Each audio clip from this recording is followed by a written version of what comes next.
So my name is Bolanle Wellington, and with me here is Sean Adeleke, and together we'll be co-hosting this event.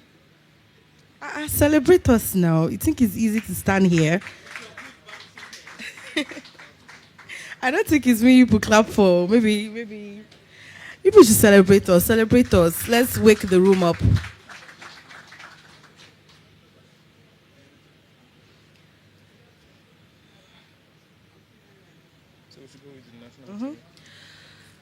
So we want to thank you all for being patient. Most of you came earlier than this, so thank you all for staying on till this time. So we're going to be getting ready to take the national anthem. So once we hear the sound, we're all going to rise to our feet to take the national anthem.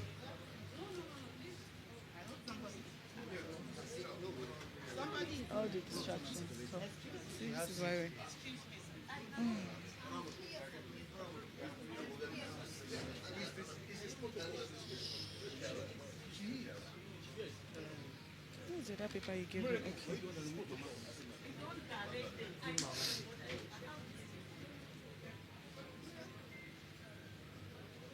Are we ready?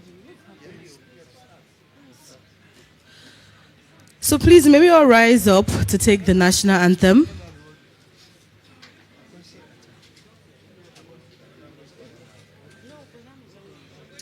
National anthem, you guys.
Thank you very much. You may all be seated.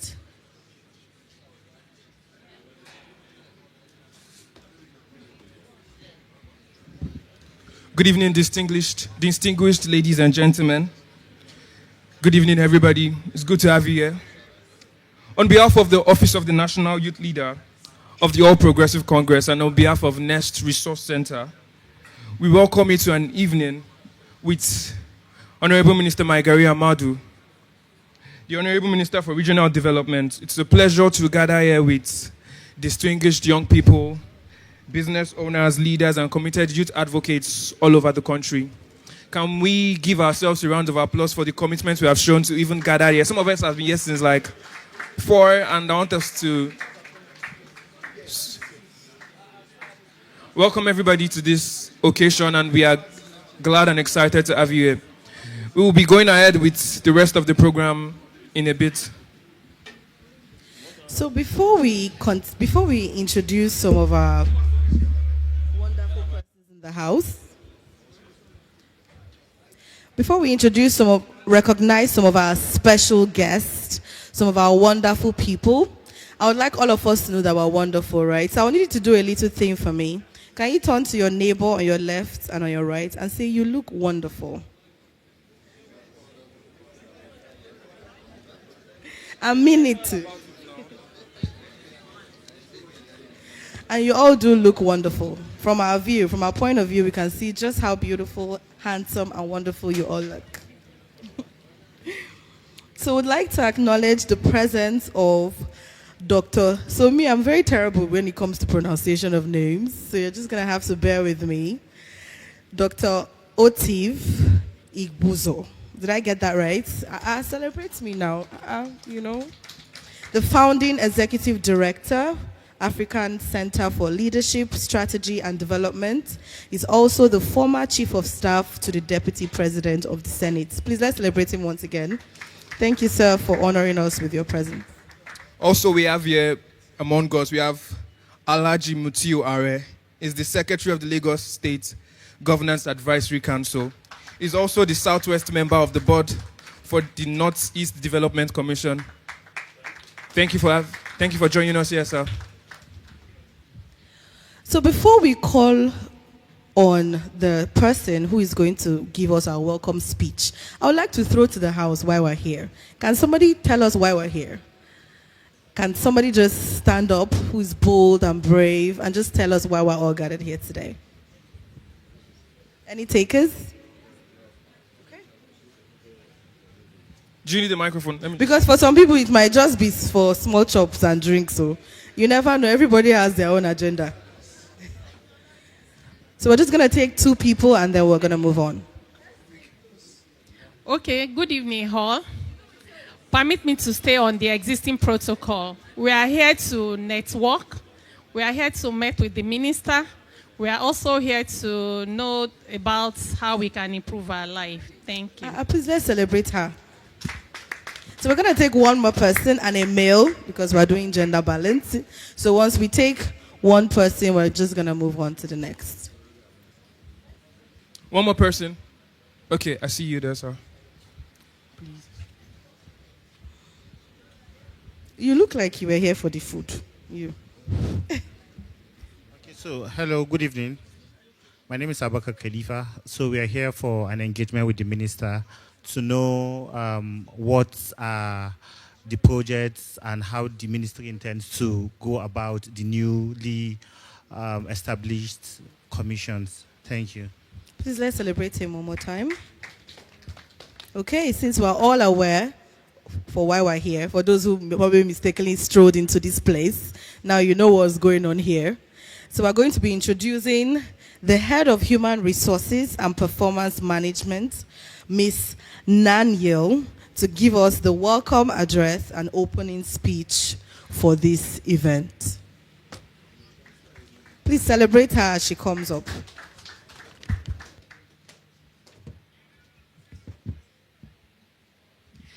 Good evening, everybody. Welcome to this special gathering, an evening with the Honorable Minister of State for Regional Development, His Excellency Uba Maigari Ahmadu. My name is Nanyil, and I'm the head of Human Resource and Performance Management here at the Nest. So the Nest is a place where potential is born, hatched, and giving wings to fly, just like we have the bird's nest. And our aim here is to provide young Nigerians with training, mentorship, and opportunities to develop their skills in leadership, entrepreneurship, and innovation. And that's why we organize programs like this, to give people a platform to network and to connect with leaders. We are here tonight not just to share a space, but to share ideas, to share insights and inspiration about the future of our regions and indeed our nation. They say development is not built in a day, but with the right partnerships, policies, and passion, it certainly doesn't have to take forever either. So it's therefore a privilege to host a leader who embodies that vision and whose work speaks to the hope of balanced growth across every corner of our great country. And so on behalf of the Nest and the Office of the National Youth Leader of the APC, I warmly welcome you all today. Enjoy your evening. Thank you.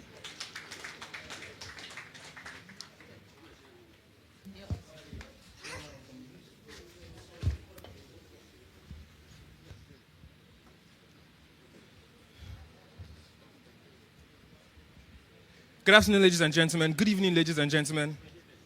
I hope we are already having a good time.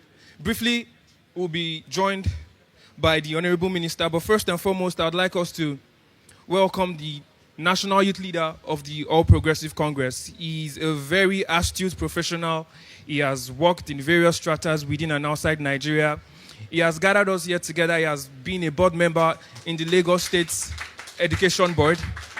He has convened organized events, Nigeria, UK, New York, Canada, and he has been a forefront of the youth involvement and inclusion in Nigeria. He's also the national youth leader of the All Progressive, the largest party in sub-Saharan Africa. So I want you to stand up. It's not something, except anybody in your house has been national youth leader before, you should not be sitting. Stand up and please give a round of applause for our national youth leader. Thank you so much. Thank you so much. Thank you so much. We are deeply honored and grateful. Thank you so much. Wow, what a standing ovation.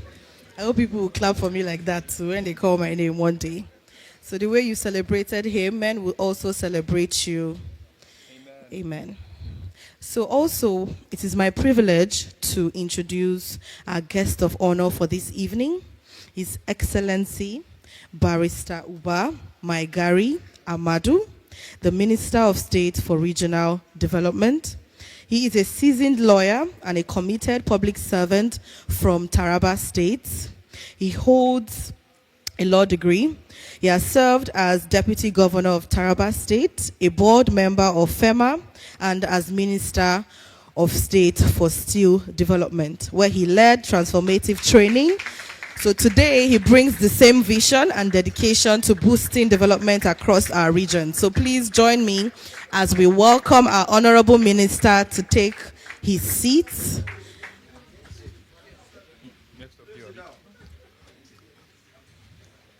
Thank you very much for welcoming the Honorable Minister. It's good to have you here, sir. Also, we'll be having Miss Bolanle Wellington of Banky W. Wellington, yeah? Exactly. She will be co-hosting and moderating alongside the National Youth Leader for this fireside chat. You can celebrate her now. Yes. Thank you, guys. Thank you so much. Thank you very much. Good evening, everyone. Good evening, everyone.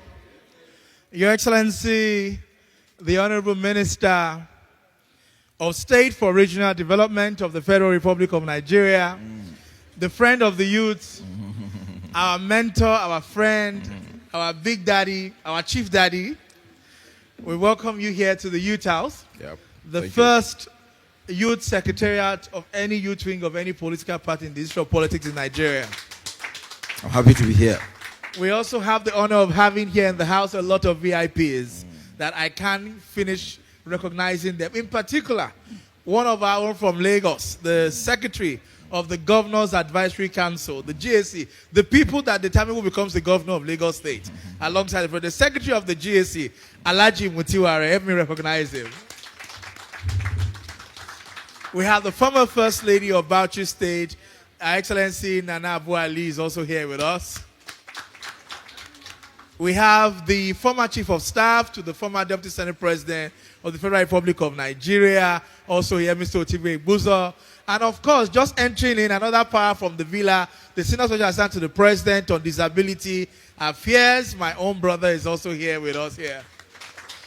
The Chairman of the Northwest Development Commission is here. I think he just stepped out, is coming back inside. Okay. And also eminent delegations who have come here with the Honorable Minister from across different agencies, members of board parastatals, eminent individuals, and of course, the most important people in the room, the youth of the All Progressive Congress, the young people of Nigeria. Please help me give yourself a big round of applause. Your Excellency, we have been doing this event since we opened this place. We have had different guests. Usually we have 4 to 6, we have networking. And at 6, we come in to start. And, sir, it's 5:45. This place is full. The overflow here is full. The overflow inside is full. The overflow under the canopies, we've actually had to ask for extra chairs to be brought in and rented so that people work. Because we've not yet at the starting time, and people have not started coming. Yeah. And that shows that people are really excited about having a conversation with you. That shows that you're starting your magic early. Thank you very much, sir. Yeah. Your Excellency, do you miss Ministry of mineral Steel. development. Do you miss steel development? That's a tough one. But I will say quite honestly that I enjoyed the Ministry of Steel Development for a number of reasons. But I'll tell you one or two. I naturally love challenges. And I saw that posting, that initial posting, as a challenge to get the best out of us. Out of us, I mean, we were two ministers there. And it certainly impacted positively on my way of thinking, in problem solving, and trying to do things out of the box. So I will say it's a mixed bag, actually. I loved it, but naturally I had to move on, having been tasked with the responsibility of getting this new one off the ground.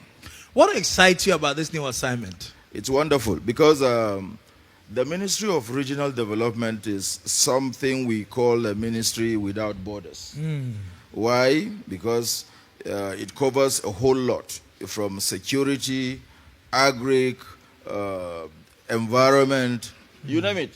There is actually no boundary as to what we can do, even from the mandate we have from Mr. President Asiwaju Bola Ahmed Tinubu. And I'm happy that I've been tasked with this challenging responsibility of getting a new ministry off the ground, especially that it is one ministry that is poised to affect positively the lives of Nigerians from millions to zero. So you know, Minister Wike is Minister of Federal Capital Territory. Yeah. And so he's seen as the governor of FCT. And the Minister of State as the Deputy Governor of FCT. Okay. Now, your ministry is Ministry of Regional Development. Yeah. Do you consider yourself Deputy Governor of the regions No, of unless if you want to cause trouble for me. I'm just Minister of State, Regional Development. And so, you have a couple of agencies under you. Yeah. I know Northwest. There are 7 commissions actually. Maybe I'll give you a little background to the creation. Mr. President graciously created this ministry. It was not by accident. It was carefully, well thought out. A manifestation of his plan for the country to regenerate every region based on what it has in its location. So the ministry was created exactly 24th October 2024. Then there were just 2 commissions that were active. The Niger Delta Development Commission and, of course, the Northeast Development Commission. But you know that he came in with a plan to create these commissions. Now we have 7 commissions in all. Not to waste your time, but let me just give a quick roundup. We have the Niger Delta Development Commission as the pioneer, the Northeast Development Commission. We now have the Southwest Development Commission, Northwest Development Commission, North Central Development Commission, Southeast Development Commission, and South-South Development Commission. So I was going to ask, what's the difference between NDDC and SSDC? It's very clear, and I'm happy you asked this question. Ordinarily, politicians will want to get away from situations like this, and I'm one.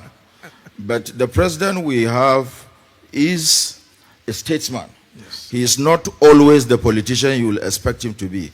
I've had so many comments, and I've found myself in situations where I've had to answer those comments. Sorry.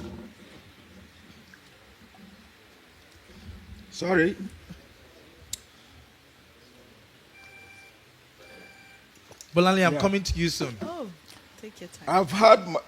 I've had the opportunity to answer some of these questions. Why the South-South Development Commission, besides having the Niger Development Commission, there are two different commissions, and I will say this. Just for the large-heartedness of Mr. President, ordinarily, someone would have said, okay, they have the Niger Delta Development Commission, so what? But he went out of his way to assuage the feelings of the South-South people. Why? Because not all states from the South-South are oil-producing states. You'll need to understand that clearly. And so do not benefit from the 13% derivation. So if he had left it at that, you would have, we as a government would have excluded states like Imo, Edo, and I think one other state, who, for Edo, they're in the south, of course, but because they are not oil producing, they will not get 13% derivation. And how do you look at them like that? He went out of his way so as to bring everyone, okay, this is our country. It all belongs to us. It doesn't matter whether you are oil producing or not. We are greater together. That is the message here. And against the trouble, and I'm serious about this, against the trouble that would have created, he went out of his way to get the South-South Commission on ground, besides already having the Niger Development Commission. And there is no problem with that. You can see that the nation is quiet, everyone is happy. Now that everyone has gotten his commission, go utilize your resources, face the problems in your regions, and come back to the nation so that we continue as one Nigeria. So, very soon we're going to go to the audience for questioning. Yep. Those in the overflows, you'll be able to write your questions down and they'll bring it to us. But before I go to Bolanle, has politics ever been a thing for you? Did you know that you were going to get here? Well, if I was a soothsayer, I would say yes. But I will just say a thing or two. These things happen just naturally. I'm just a regular Joe like all of you. Went to school, did everything, and then started pursuing my career, what I wanted to do. By the way, I trained as a lawyer first, and I qualified, and I started moving there before an unfortunate incident changed completely my life's trajectory. So when I found myself where I found myself after what happened, naturally, I come from a political family. Many people do not know, except probably those who are from Taraba or from the former Gongola. My late father, God bless his soul, Right Honorable Maigari Ahmadu, was Speaker of Gongola State House of Assembly in 1983, 42 years ago. So I would say that I grew up in a political environment. Not like I was preparing for politics when I attained adulthood, but it just happened like that. Did you do politics on campus? Somehow, but not too deep, just peripherally, not too deep. But I never seriously contemplated going into politics while growing up, so to speak. But somehow it happened. I just joined. I was invited actually on an economic trip by the then governor of Taraba State, His Excellency, my boss, Reverend Jolie Nyame. That was way back in the year 2001, on a trip to Belgium with some politicians, members of the cabinet actually. Then I was just a private businessman. So while on a bus somewhere between Brussels and another settlement, we bumped into a conversation in the bus. There was then the serving deputy governor of Taraba State. He's deceased. May Allah bless his soul, Senator Saleh Usman Damboyi. He was in the bus and was the leader of the delegation. So we overheard them discussing about him running for the Senate. And a friend of mine who actually got me on the trip tapped me and said, did you get that? I said, yes, I heard, but because I didn't have anything to do with the politics, I didn't bother. Then he said that's an opening for you. I said, how? He said, okay, you're from the South. He's from the South. If he's going to the Senate, we will need someone from the South to replace him. And just like that, like I would say, combination of luck, destiny, providence came together. And like they say, the story is what has led us here. So many things have happened in between, but the most important is what I told you. That was my major break, and alhamdulillah, thanks be to Allah, I'm happy I'm here. And I'm sure Nigerians will be happier by the time we round up at our assignment at the Ministry of Regional Development, inshallah. Your Excellency, what role does faith play in your journey? Very well. And I'll tell you another story. It's not like it's a night of stories, though.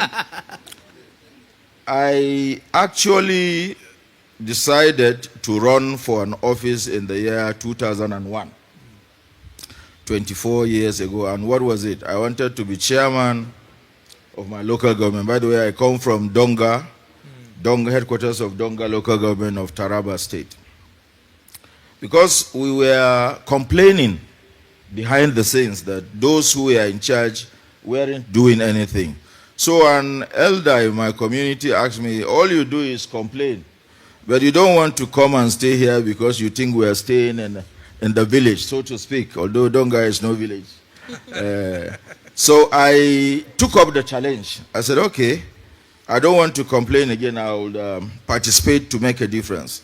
So I got involved. I registered as a member of the party. I started everything with those in charge then. Then it got to the primaries for the local government chairmanship position for my local government.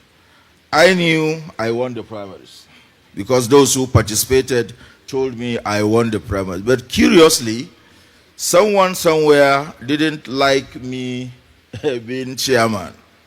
So they found a reason to get me out, that it wasn't the turn of my ethnic group to become chairman, as curious as that was. So they decided that, okay, I wasn't going to be chairman. I said, fine. Then the governor, then my boss, Reverend Jolie Nyame, said, okay, just forget it. We will find something and settle somehow. I said, no problem. I went my way. Lo and behold, as God will have it, the destiny part, I'm telling you now, some 4 months later, I was appointed the Pioneer Commissioner for Local Government and Chieftaincy Affairs in Taraba State. It was from that position that I just gave you the abridged story before. It was from that position that you on the trip, that I got on the trip, which placed me at the right place at the right time again. And our former deputy governor that wanted to be senator decided he wanted to be senator. And I was right there, so just clicked. So the summary is destiny plays a very, very important role in our lives. If you don't believe this, you better believe it now. And it is connected with your faith. If you believe in God, you know that everything works for good as destined by God. And when such things come together, it doesn't matter whether the whole of Nigeria come together, nobody's going to stop you. And I want you to take this home. Believe in God, and that's all you need. Pray, work hard, be diligent, committed, and truthful to yourself and God, and everything will work out for good. Thank you very much. Bolanle, over to you. Okay. Wow. I hope we're all picking things from Minister here. I know I am. I'm taking notes as well. Okay. So thank you so far, sir. So I'll be asking more like a 3-in-1 question, Good. right? So beyond, I want to ask beyond the title of minister. I want to know who you are as a person. I mean, you've given us your background of how you became commissioner of chieftaincy to deputy governor. I think even in preparation of this, I think I read deep into your bio, and it mentioned somewhere where you served for your NYSC at the Department of Intelligence to honor your family like legacy, and which makes sense now because he has said that his family is into politics and all of that. So want to know, I mean, for people who are privileged to work with you, you know, to come. So we want to know your character as a person, like your attitude as a person. You know, Mahatma Gandhi would say a man is the product of his thoughts, like what he thinks he becomes, right? So want to know, like, even the moments in your career that has shaped you so far as a leader. So who are you aside, if we take out minister now, what do we find? Is this something, you know, it's something we're also curious about? So want to know how all of that plays out. Well, like I said earlier, I am Uba Maigari Ahmadu. I was born in Ukari, the then headquarters of Ukari Division, now Ukari Local Government. I am closer to 60 than I am to 50.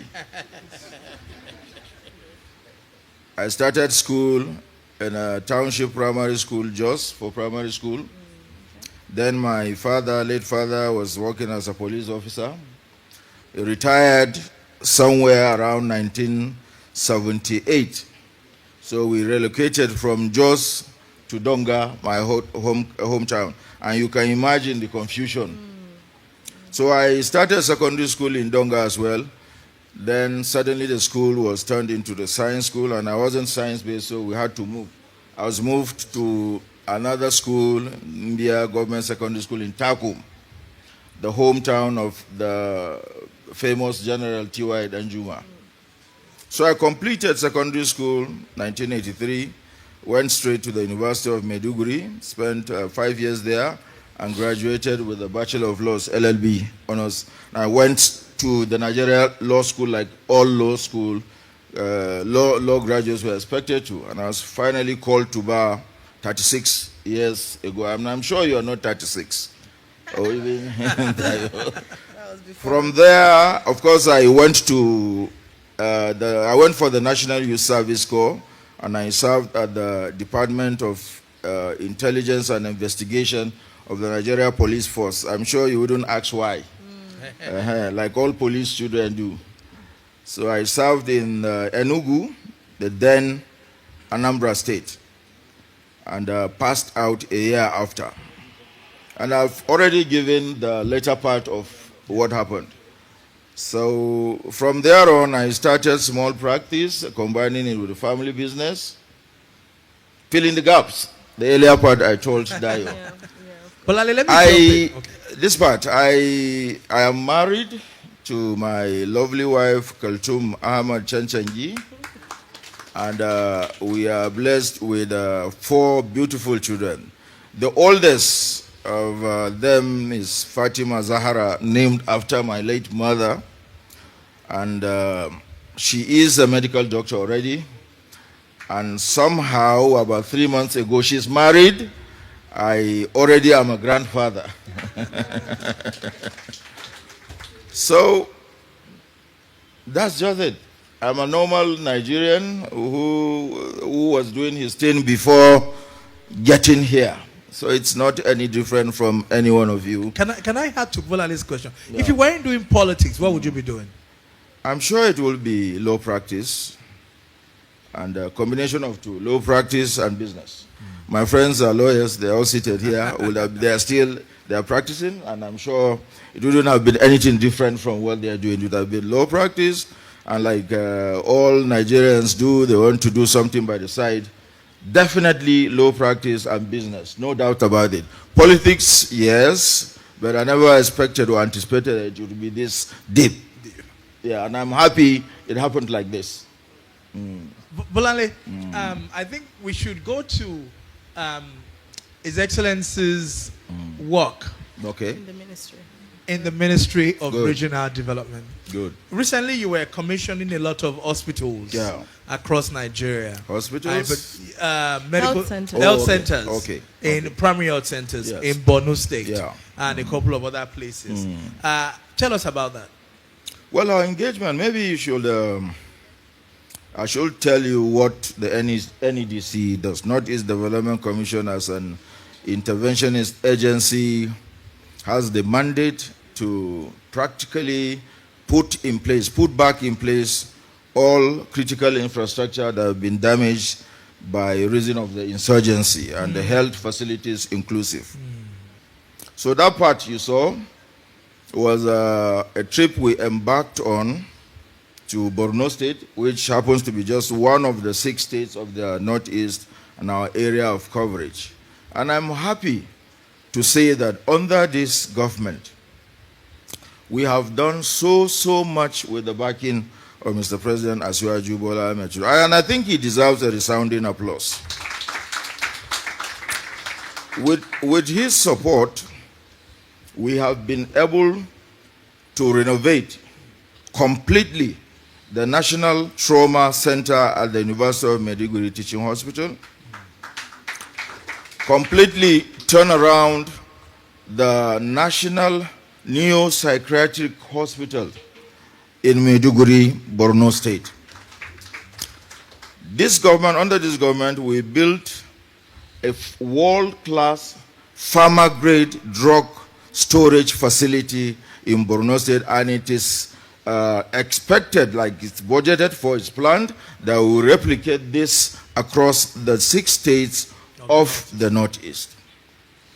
Besides these ones that I have told you, there are many other medical facilities that are undergoing rehabilitation.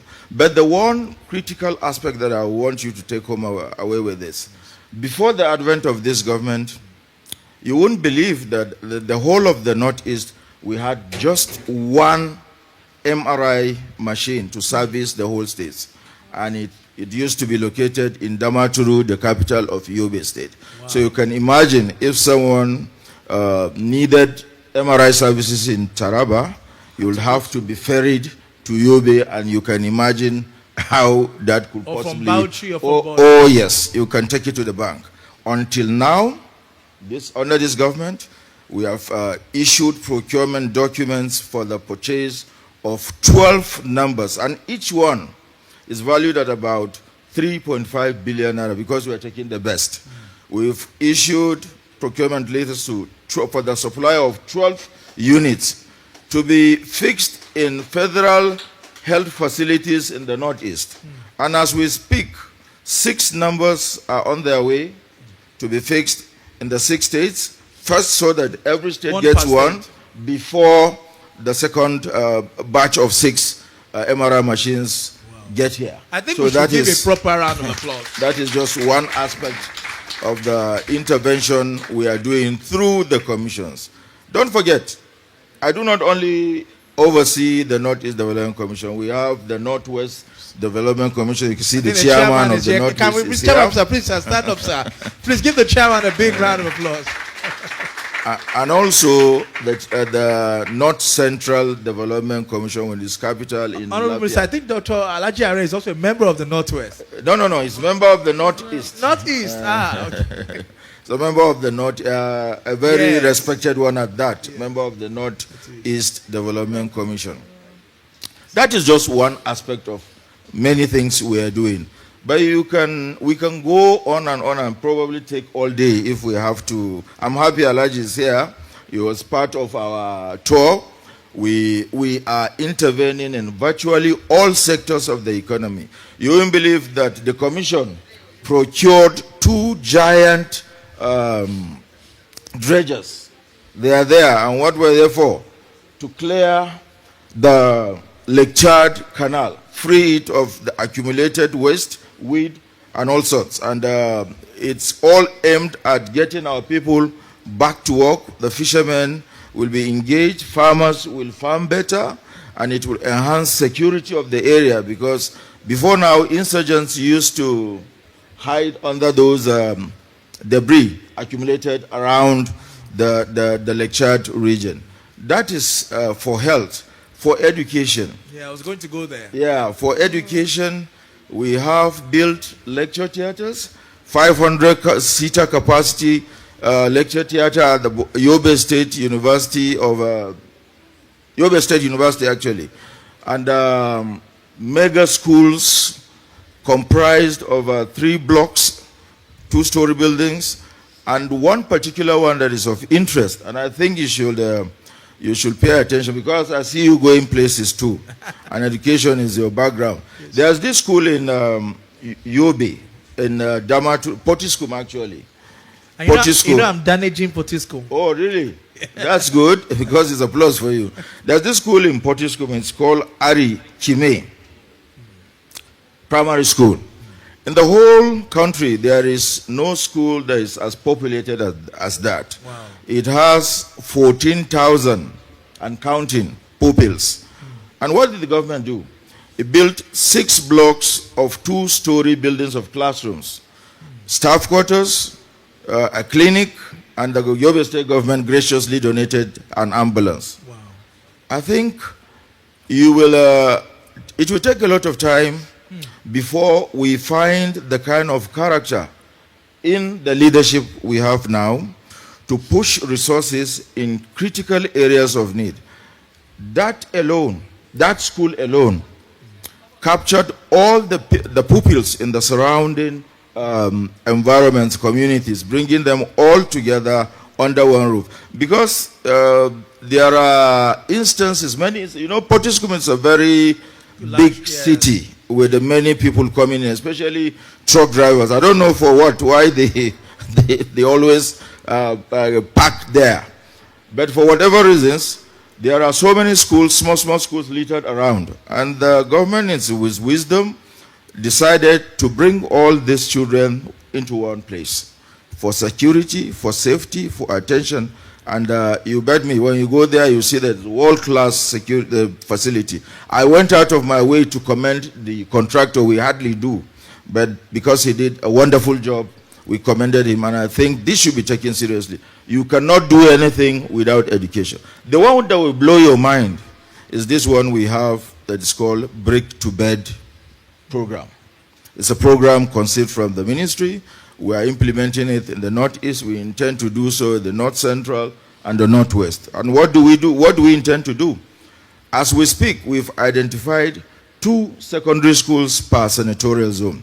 We are taking the most deplorable, the ones that are in the worst conditions, and we turn them back into the best situation they were before now.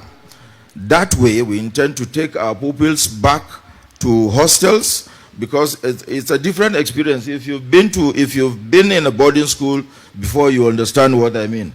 It's a lot different if you come from home to school than staying as a boarder, because there are many advantages, discipline, even studying too. You study better. There are no TVs in the boarding house, but our children now stay home and go to school. So the target is to return these schools to where they were at inception. And we are rolling them out in a few weeks' time. In fact, we intend to embark on a road trip again in 2 weeks. And that is for the purposes of some stone breaking ceremonies and commissioning of projects. We recently deployed over 6,100 watt street lights, solar street lights in the 6 states of the Northeast. We are moving. We've captured Taraba, we've captured Adamawa, we've captured Borno. We are moving now to Bauchi, Gombe, and Yobe. That is for the Northeast. And all these interventions we are doing, we intend to replicate them in the Northwest and in the North Central to the glory of God Almighty. Wow, wow, wow, wow, wow. From health centers to education to street lights. Well, can we say he's a working minister? So we'd like to know further the e-mobility scheme under the Renewed Hope agenda. You were recently in China to inspect e-vehicles to be procured. Can you tell us more about? I think credit should be given, first of all, to His Excellency the Vice President, Senator Kashim Shettima. Another son of the Northeast. Oh, yes. A valuable son of the Northeast. Because the office of the Vice President, before the creation of the Ministry of Regional Development, was in charge of overseeing the Northeast Development Committee. And the project was actually conceived before the ministry was created and we came on board. But we took over. And what is it about, like you said? We are saddled with, we've been saddled with insurgency for upwards of 11, 12, 13, 14 years now, like joke. And we decided, the people of the Northeast, that is, decided to be proactive, solve problems on the go, not to wait like it's totally over. Yeah, the insurgents have been degraded largely. They now just come out on one-off attacks, most times for stealing of foodstuffs and money to get going. The idea is there are areas in the interior, in the Northeast, that have been destroyed, where electricity installations have been destroyed. And if you follow the news, you'll know that from time to time, insurgents attack high-tension wires on the road, on the highways, which are very difficult to man anyway. So what do? We are looking at procuring independent, completely off-grid solar solutions for local governments in all of these regions. And we've started. We've gotten a supplier that is for normal electricity requirement. For the e-mobility, it's also connected to the insurgency. You know that they use petroleum, they use fuel, they use petrol and diesel for their logistics. And most times, if dealers of these commodities go to those areas, they hijack them and they use them to perpetrate their criminalities. So as a solution, we decided to get electric vehicles. So far, Alhaji was on the trip. We procured 3,700 electric tricycles for deployment to states of the Northeast. Why? To cut out the supply from those deadly areas so that they don't have, it's like someone on cocaine and you take off the drugs. They are mad now, they are crazy, they are not getting fuel for their operations. That is intended to secure the area so that the insurgents, the few that are left there, don't have supply. But most importantly, the world is going green, it's going electric. Green energy. And to take down emission, carbon credit in exchange, you know that there are benefits when you switch from, what do you call it again? From carbon emissions to clean energy. Yes, and to clean energy. So the idea is to transit, it's an energy transition plan, moving from fossil fuel to green energy. Is it not curious that the e-revolution is starting from the Northeast? Yeah. Of all places, it's starting from the Northeast, not from... Sir, Southwest is coming, sir.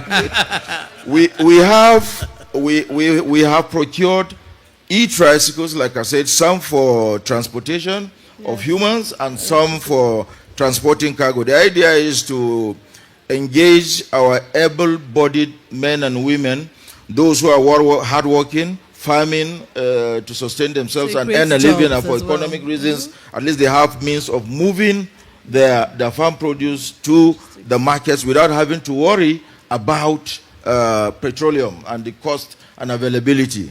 But that is not just it. We have 280 taxis, electric vehicles too, and some buses, all electric. We are not stopping at just electric vehicles alone. We are also going into solar irrigation pumps. You know that the Northeast is virtually agrarian. Every state in the Northeast farms. So we are deploying solar-powered electric pumps to get our people back to the farms through irrigation, so that you don't have to wait until the rainy season before you go to the farm. With the solar-powered pumps, we intend to encourage people who are interested in farming all year round, and it's coming at a subsidized rate for the benefit of our people who put us in place, who put us in government in the first place. Okay. Minister, sir, you know, most of these projects you've mentioned, they seem like, how does your ministry coordinate with both state and local governments to ensure that to avoid like duplication? That's the easiest part. We are not working in silos. The states are our partners, and that is how we relate with each other. In fact, not like doubling into some other areas. Recently, when some executives of our commission, one of our commissions, most of them got their accommodation from state governments. And most of these state governments, some of these state governments are not even APC state governments. Some have donated, many have donated the office buildings, donated vehicles. The chairman of Northwest Commission reported donations in that regards. We have taken delivery of vehicles, Hilux vehicles and buses. In a nutshell, the idea is to work together. It's a partnership. We synergize for progress. Development has no enemy. No state governor will reject development coming to his state. So the sharp ones are actually reaching out to the commissions. They are not waiting until we come. They are going after us. And we're happy. And we're all doing this. It's one country, my sister.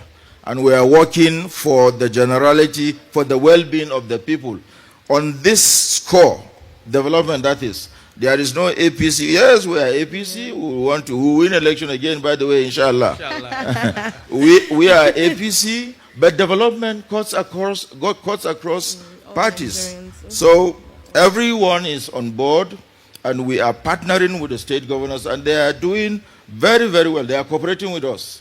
That is to say, they are cooperating with us, and we are seeing the results, without which nothing works. It is in our collective interest to work together. And I'm happy to report that so far, so good. Okay. Please let's celebrate our minister. I think at this point, we're going to go to the audience. Where's the microphone? Where's the microphone? This is the real part of why we're here tonight. Go there. We want to now hear from all of you. If you're here, if you are in the porter cabin here, if you're in the all in the front, they will take the microphone around. Thank you. I see a few hands up already. We'll start from those in this hall here before we then go into the various overflows. So I have a question from someone in the house. Yep. Thankfully, the person has my number, so he sent it to me on WhatsApp. Well, let's hold on for the text one. Let's get them first, the ones who are bold enough. Okay. So if you're the one that sent so the if message, you well, sent it to me, be bold enough to ask the question. Okay, we'll come to you. So first, I'll take that gentleman in brown. Yeah, in gray. Yes, stand up. Yes. Thank you. Don't worry, we have enough time. About 5. We usually just start by this time, but this is like, go ahead. Your name and, if possible, what you do and your question. 30 seconds, so we can take as much people. Your speaker is not working. Sheol, can you look at that speaker? Hello? Yeah, okay, thank you. Good evening, everybody. Good evening, Honorable Minister. Good evening. My name is Olwell Ejirika. I have a background in transaction advisory and public-private partnership structuring. And over the years, I've been privileged to support PPP initiatives across Nigeria, ranging from agribusiness value chain to renewable energy, transport, and state-level infrastructure projects.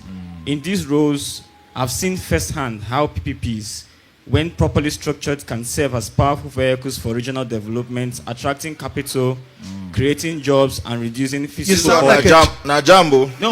You sound like it's a chat GPT question. No, I wrote it down so that it will be very. Okay, go to it. But that's actually my background. I'm into finance and. So what do you want? What can the minister do with you? Okay, so one recurring issue that the youth's participation in this space have seen. Even me, I have seen this personally, is barriers regarding access to finance, technical knowledge, and many professionals as well are confronted with systemic bottlenecks. Okay. Yeah. So now my question is, from your position as minister, yes, what practical policy levers or institutional mechanisms can be put in place to enable the youths engage in meaningfully in public-private partnership structuring and participation, like private company participation, to drive this regional development, because it's going to be a win-win for everybody. The government can provide their own end and security, while the private and finance institutions can also bring their own side to make these things better. Thank you. Yeah. Thank you very much.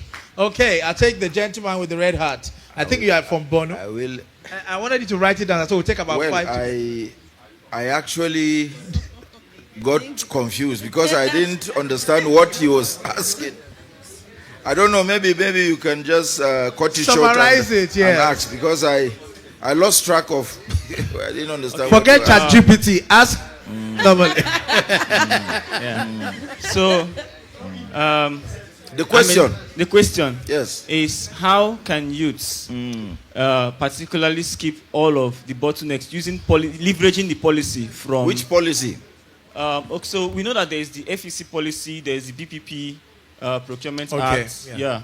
And some states have their own states development agencies that have their own policies. Okay. But across board, I've seen a lot of bottlenecks, particularly with the fact that if young people want to go into this kind of thing, procurement, contracts, not just contracts, PPP, business deals, yes, so that it can actually be, it can work over time, because contracts is just one of, it just benefits a set of people and that's it. But businesses that can actually go public in Nigeria, will do a very big deal when it comes to regional development, because it's long term. It can stay for 10, 20 years. I mean, the Nigerian Stock Exchange only have less than 200, probably less than 300. Okay, so if I get your question right, how can we ease the bottlenecks and bureaucracies that hinders young businesses, startups, and business from young people from leveraging PPP with regional development ministries or agencies? Does that summarize it? Yes, thank you. Thank you, Thank sir. you. Okay, thank you. The gentleman first, and I'll come to this lady. We're coming to, don't worry, we're going around. We'll take about 7 group in this one, and then we'll come back. Okay, yes, go ahead. Your Excellency, the Honorable Minister of State. Yes. Our wonderful national youth leader. Thank you, sir. I think our presence here today gave us more insight on what the Minister of Regional Development is doing. But You didn't recognize the lady, oh. She has been smiling since and making us laugh. So you are welcome. My name is Ambassador Mahmoud Abubakar. I'm the National Convener of Concerned Nigerian Youth for Good Governance. Good, sir. My question is more or less like our own point of view. As I said from the beginning, that we are happy to be here with you today, because many of us take the Ministry of Regional Development as a ghost ministry. Ghost? Yes. Okay. A ministry that don't exist. Really? Yes. A ministry that we don't hear anything about them. Are you serious? Apart from you, we don't even know who the senior minister is. We only see him on papers and pictures, and we don't see the activities. That brings me to my question. Which is why we are here today. Yes. That brings me to my question. You know, with the creation of all the regional commissions and with the creation of the ministry itself, the question comes that what is actually the need of the ministry when all those commissions can actually be doing their work directly? What the ministry will do. I think we believe the ministry will just be there to coordinate and tell them that what are you doing, which NDDC is doing that even before the creation of the ministry. So what is actually the role of the ministry? Of the ministry apart from wasting resources? Thank you. Thank you. We'll take that lady. Hello, everyone. All protocol duly observed. So what I want us to understand, is part of this platform is we're not the only one here. We also have people who are watching online. They're following on Zoom, on YouTube. And the outcome of the conversations here are also going to be used on social media with photo cards. So no matter how your question is, feel free to ask. If the response will not just help you, but also those who are at home. And we've done this so that you don't complain again and say we don't know what the ministry is doing. Because today you will know what the ministry is doing. Go back, Abba. My name is Honorable Doris Amaka. I'm the National President, Association of Youth Women in Leadership. Good. Yes, this program is a very interesting one. And I just want to let us know, draw our attention back that this is the only time youths are getting closer to the government. True. Yes, since the inspection of democracy, you know, youths are really getting closer to the government, and the government is getting closer to the youths. Let's give a round of applause for that. So, and number 2, my question is, I love what they are doing in the Northeast and in the Northwest. The schools, they rebuild, and the infrastructures they are putting in place. What measures are they keeping in place to make sure that the insurgents doesn't come back to destroy these things again? Because it's not about building them. It's about, protecting them and making sure they are there, long-lasting for the people and for Nigeria. And another thing is that how are they going to protect it? Especially the farmers. You talked about giving them equipment. It's not about giving them equipment to go to farm. It's about how are the farmers going to be protected in the farm so that they go to farm without any form of fear. So once the fear is removed and they were able to go to farm, they will succeed. I think that's a fantastic question. Thank you very much. I'll take the gentleman. I'll go around, don't worry. You all have your chance. Minister is not going anywhere today. He's with us. Good evening, everyone. Permit me to stand on already existing protocols. My name is Dr. Joshua. I'm into finance and agribusiness commodity as well. So I would head direct to address my questions as regards agriculture in the country and different regions. So I really want to know what the ministry is doing to aid trade within Nigeria, from the north to the south, the east and the west, because there are different products we have in Nigeria and it's very difficult. Transportation, so I'll use onions for example. I mean, onions is in the north, let's say Kano, and we get it to the east, but it's difficult in recent times because of transportation. And most states don't even know what they have. There's no orientation, there's no information anywhere except Google. I mean, not everybody would be there. So I really want to understand what the ministry is doing, at least to address, inform, and let people know how they can trade within the different regions. Thank you. Yes, I think that's also a fantastic question, because I'm sure the minister will allude to the rail initiative that they're going to, they're looking into in the north. I know that you will go there, sir. It's very important. Thank you. Thank you. Okay, next question. There's a gentleman at the back with the one with the hand like this. Yes. Oh yeah, please give him the mic. Are you done? Are you done, Dr. Josh? Okay. Good evening, everyone. Good evening, Honorable Minister. Good evening. My name is Precious Chooks. I am the CEO and co-founder of Rizlo, a real estate startup, building a realty hub powered by advanced AI, 3D, and blockchain technologies. So my question is this: does the Ministry of Regional Development work with independent startups like mine? Can they work with independent startups like mine? Or do you guys work strictly with governments? Okay, well, is there any particular solutions you think that you have for the ministry that you like them to consider? Yes. So shoot your shot. So the platform I'm building is the first of its kind in Africa. What problem does this solve? Housing. Okay. Housing crisis. So what we're doing is we're introducing technology to streamline the process of investments into the real estate sector. For example, one of the things we're trying to do is to authenticate property documents with the relevant agencies before it goes live online. And that way we can also encourage the diaspora to invest in property development in Nigeria. Okay. Thank you very much. Okay, I'll take 2 more questions in this round, then we'll come back. Don't worry, your second round. Sorry. There's a gentleman here. We'll come to you, Alaji. Not the one in suit, the one behind him. Yes. Yeah, who's taking the mic around? Yeah, that gentleman, yes. No, in the front. Yes.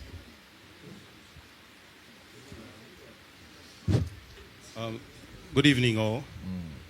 Standing on existing protocol. Yep. I'm glad you started your career from Jos. I'm also a Josite. Greetings to all Josites. So my name is Nanju Christopher Wiep, and I am an environmental health scientist by training. And part of my passion is helping humanity. And there was a time I was a consultant for Christopher Blinding Mission, and we were during our trip to Buari, there was a little boy who was infected with the dreaded lymphatic filariasis. I mean, it was an emotional time for all of us. Yeah, so questions or direct comment? Yes, and the question is, what is the government doing to alleviate that burden on the youth of Nigeria? What burden exactly? Of neglected tropical diseases. Diseases. Okay. Yes. And then secondly, I'm looking at the elders too, because the elders have experience and knowledge. My mother happened to teach in the Nigerian Air Force for some time, and she retired, and still able and intellectually sound. What measures can you put in place for such people who still have the mental and physical capacity to impact the society? Thank you. Thank you very much. I'll take, there's a gentleman at the back. Yeah, with that Bono cap. Yes. Don't worry, every hand will get to ask. I don't want to spread it around. Please, trust me. The Honorable Minister, our youth leader, Honorable Adamu Abari from Abuja Municipal Area Council in FCT here. My question here is regional integration and regional cooperation a mechanism for developmental stride. And I have carefully listened to you on what you have encapsulated via your office. But we have an issue in Nigeria which is very problematic on our border porosity. Having saddled with this responsibility, sir, what advice have you given to the president regards to this border porosity that led to armed proliferation in our country? Thank you very much. Thank you. That's another beautiful question. Okay, there's a lady beside you there. We'll take that last one. And then this is what we're going to do. I've seen questions from the overflow. What I want us to do is that when we go to the second round, we'll take the microphone. We know we cannot see you, but we'll take a microphone there. Whoever takes the mic there will then say, I have a question, somebody with a question here. You know how they do in church when the pastor's on the stage and then they are doing miracle on that. They'll say, there's a miracle here. So you let us know that there's a question there. We want them to ask their question live, even though we can't see them. Yeah. Thank you. So we'll take this Alaja. Yes, go ahead. Thank you so much for giving me the mic. Thank you so much. Let me first of all appreciate the honorable youth leader. Like I said the last time, this is my second time here. I hardly goes around to say what happens in town. But the youth leader has been doing something wonderful. Like we said, like we said, it is not possible for government to share money to everybody. But what they can give to us is empowerment. And information is an empowerment. I watched the last program. I was at the previous program. You can imagine the number of people that benefited from the people that was brought. So, sir, to the Honorable Minister, I've watched you severally on TV Speaks. I know you're actually good. God has blessed you with the word of mouth. Oh, really? Yeah. I hope I'm not a liar. So thank you so much on that. But why was I raising my hand consistently is that something that is very painful. I am new in Abuja. I used to work in the state. I've worked for almost 25 years plus. This is the first time as a civil servant I am seeing with my two eyes what government is doing clearly. Most of the time, when we get to hear what government does is during the political campaign. So I was just wondering, why is it that political people are not bringing to limelight what they are doing day to day? It is not just say you appear on Arise TV. It is not just say you have a Twitter account. Because what people used to say is that, okay, there was a time we were talking about CMMT or something. And I was talking to people, as at that time I was in Enugu. They were not aware. They told me I was aware because I am a Muslim and I wear hijab, that I am a Milokon. So I was trying to say no. So they now asked me. We are all a Milokon now. Yes, we have. So we are Nigerians. Yes. So they now said, and which was the truth, that how come during the campaign everybody will hear what is going on? How come now that they don't hear what is going on? Good. We so, have an answer. Sir, my little suggestion is that... Oh, it's a suggestion and not a question. Yeah, I don't have a question, sir. Okay. What I have is just a bit of suggestion, if I'm permitted. Go ahead, very quickly. And my little suggestion is that, can it be possible to make use of paid social media adverts to actually bring to... I know APC Youth Group does that a lot because that is how I actually come across what they do. But like what the Regional Development Ministry is doing is a lot. We are not aware, sir. Yeah. And we need to be aware. And for some of us that are your loyalists, we need to have information to be able to say, oh, this is what my minister is doing. You don't need to know us. This is what my minister is doing. See. And they could also see for themselves. So I want to say that that is very important. Another medium way of giving out information apart from the regular one. Thank you very much. And also, sir, Sorry. Final I am one. passionate because we were talking about regional development. I would say this is one of the best things that is coming from the Asiwaju presidential. I just hope that the trend will continue for some time so that there will not be a stop on the way. So I will say that, sir, you have done wonderfully well. Thank you. Thank you very much. Thank you, Ajia. Sir, 1 minute. You have done wonderfully well. You cannot do all. But I will say that, are you actually looking at, you have a lot of teeming youth looking at a way for them to survive. So what readily came across is activities, business that are estranged to each of the region. Like, for example, I know that North, that is where we get our cows from. So I just used to wonder, why do we need to bring live cows from Maiduguri, from Jalingo to Lagos? Good idea. Why we can easily have imported chicken, frozen fish from thousands of miles away? Why can't we have them as a frozen meat? Why can't government have frozen freezers, big industrialized freezers in Maiduguri? What happened to freezers fan that can move around, abattoir that will be controlled by government? Though it will be a paid service, it will not be free. People that will use it will not be free. And then what happens to tomatoes? Why can't it be grinded? Why can't we grind them, ice it, and take it to Lagos? Thank you very much. Honorable Minister, we'll take response to this one. It was a good closing question for the first round. Then get the mic ready, go to the front hall. And then when I signal, you can hear us. You're still taking some more questions? No, after your answer to this. Let me start from the last Alaja. Surprisingly, we are also interested in tomatoes. It will surprise you to know that the president, Asiwaju Bola Ahmed Tinubu, actually asked a question like this: how come tomato, onions, and pepper became unavailable sometimes last year?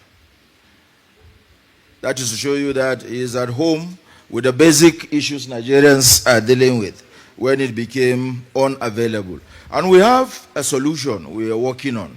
Before I left the Ministry of Steel Development, we bumped into a presidential approval which was granted by late President Muhammadu Buhari. May Allah grant him Al-Jannah Al-Firdaus. The summary of the approval that we took was to give the Ministry of Steel Development then the powers to recover over 3,000 abandoned ships and vessels in Nigeria's territorial waters. We partnered with some private sector people to take out these vessels and to do what? Break them down and convert them into greenhouses. The idea was to make over 200,000 greenhouses at the first instance. And what were we going to do with them? For young people, or even everyone that was interested, get one greenhouse. We support you with some fund for startup. We know that countries like Kenya export ornamental plants, flowers to Europe. You won't believe that in Nigeria, this same country we live in, we have all climatic conditions available in Nigeria. It is still work in progress. Although I left the Ministry of Steel Development, but it's still the same government and it's targeted at the same people, the youth constituency. And I want to use this opportunity to assure Alaja and many others who are worried about this occasional perennial shortages that we will migrate this project to the Ministry of Regional Development, because like I said earlier, we are a ministry without borders. And our target is to solve problems. We will get this, and I assure you that we will get them very soon. Your other question about availability of protein, meat, fish, and chicken, that is the responsibility of the private sector. What government does is to provide the enabling environment. And I agree with you. I am sure the Minister of Livestock, Alhaji Maiha, has something directly in connection with what you raised. In summary, government will take these issues seriously. I will report it to the Minister of Livestock, and I will assure you that we'll get a feedback through DIO. The other issue you raised about information, not getting the right information. Mr. President, Asiwaju Bola Ahmed Tinubu directed all ministers to actually serve as ministers of information, not to leave Alhaji Malagi alone with the task of publicizing all the activities of government. Like I am here now. My colleague Bosun Tijani was here the other time. It is our responsibility to put into the public space all the work we are doing. And we cannot achieve that unless we get the cooperation of the populace. For me, as an individual, I'm active. I have my media handles, Instagram, Facebook, Trade, whatever. We have all of them. If you check, you'll find MRD, HMS, MRD. Go online, I'm sure you get all the information you need on our activities at the Ministry of Regional Development. Yes, Exactly, but not TikTok. Not TikTok, because we are not dancers. Not TikTok. Seriously, not TikTok. So we are available. We are all on the handles. We have all the handles. If you check, you'll find. And you will be amazed by the content of what we've been able to do. We've done so much, although there is yet some more to be done, which is natural. Yes. I hope I've answered some of your questions, Elijah. Back to the PPP guy. We have luckily we have an expert here. Mike Magaji is Executive Director of Bureau for Public Enterprises, BPE. Although the agency in charge of PPP is a different one, but I'll say this. If you have the right product, develop your product. Make it very, very convincing, like you would if you were going for this pitch to get in on a project that is dear to you. If you make it more convincing, I think there will always be an opportunity for you. But as a direct answer to your question, as it affects the Ministry of Regional Development, we have many projects which we are partnering through PPP with many people in your category.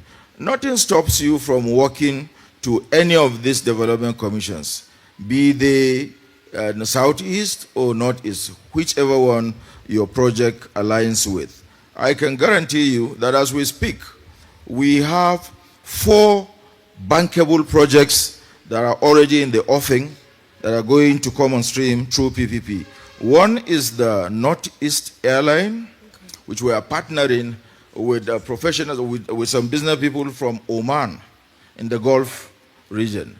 We have the Northeast Rail, and it's connected to the question one person asked here, the Northeast Rail. You will be amazed that we're thinking about rail. Yes, we know that it's capital intensive. We don't have all the money to do that, but we've hired a reputable consulting firm, and luckily too, the firm is headed by a Nigerian who is an expert in arranging these agreements, PPPs, for infrastructure, for businesses like this. The target of getting the Northeast Rail, first and foremost, by the way, the 6 governors of the Northeast are all agreed on pushing this out. They are in support of this, and we are working together to see it through. What we intend to do is to build a rail track from between the Northeast to connect it with Calabar. And you say why? You will ask why Calabar. Every year we have incidences of criminals, I would say criminals, attacking people, ferrying either food products or live animals to the south. The idea is to take out this risk, put them on carriages, ship them to Calabar. Calabar has a port.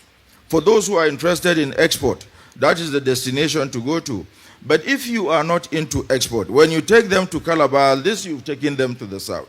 We'll work out modalities. The responsibility of these commissions and government is to put in place the necessary infrastructure to get businesses off the ground. So we are solving 2 or 3 programs and problems with the Northeast Rail Line.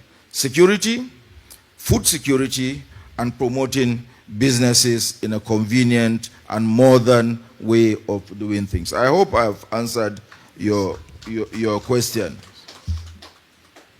And someone asked about what measures the government is taking to make sure that insurgents don't come back to destroy infrastructure the government, the commissions, through the government, through the commissions have put in place.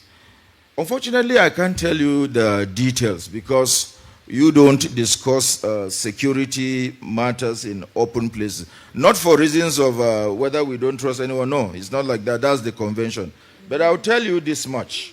If you follow my handles, that is on the social media, you'll have noticed that about a month ago, we had a very beautiful session, interactive meeting with the Chief of Defense Staff, General Christopher Musa, within the premises of the Ministry of Regional Development. And the essence of this meeting was to come together and solve these problems. The commissions through the ministry through the commissions are putting back critical infrastructure in place. And like you rightly observed, we saw the need to put the mechanism in place to protect this valuable critical infrastructure. The only sorry part is I can't tell you the details, but be rest assured we are working towards securing lives and government's investment there as we should be.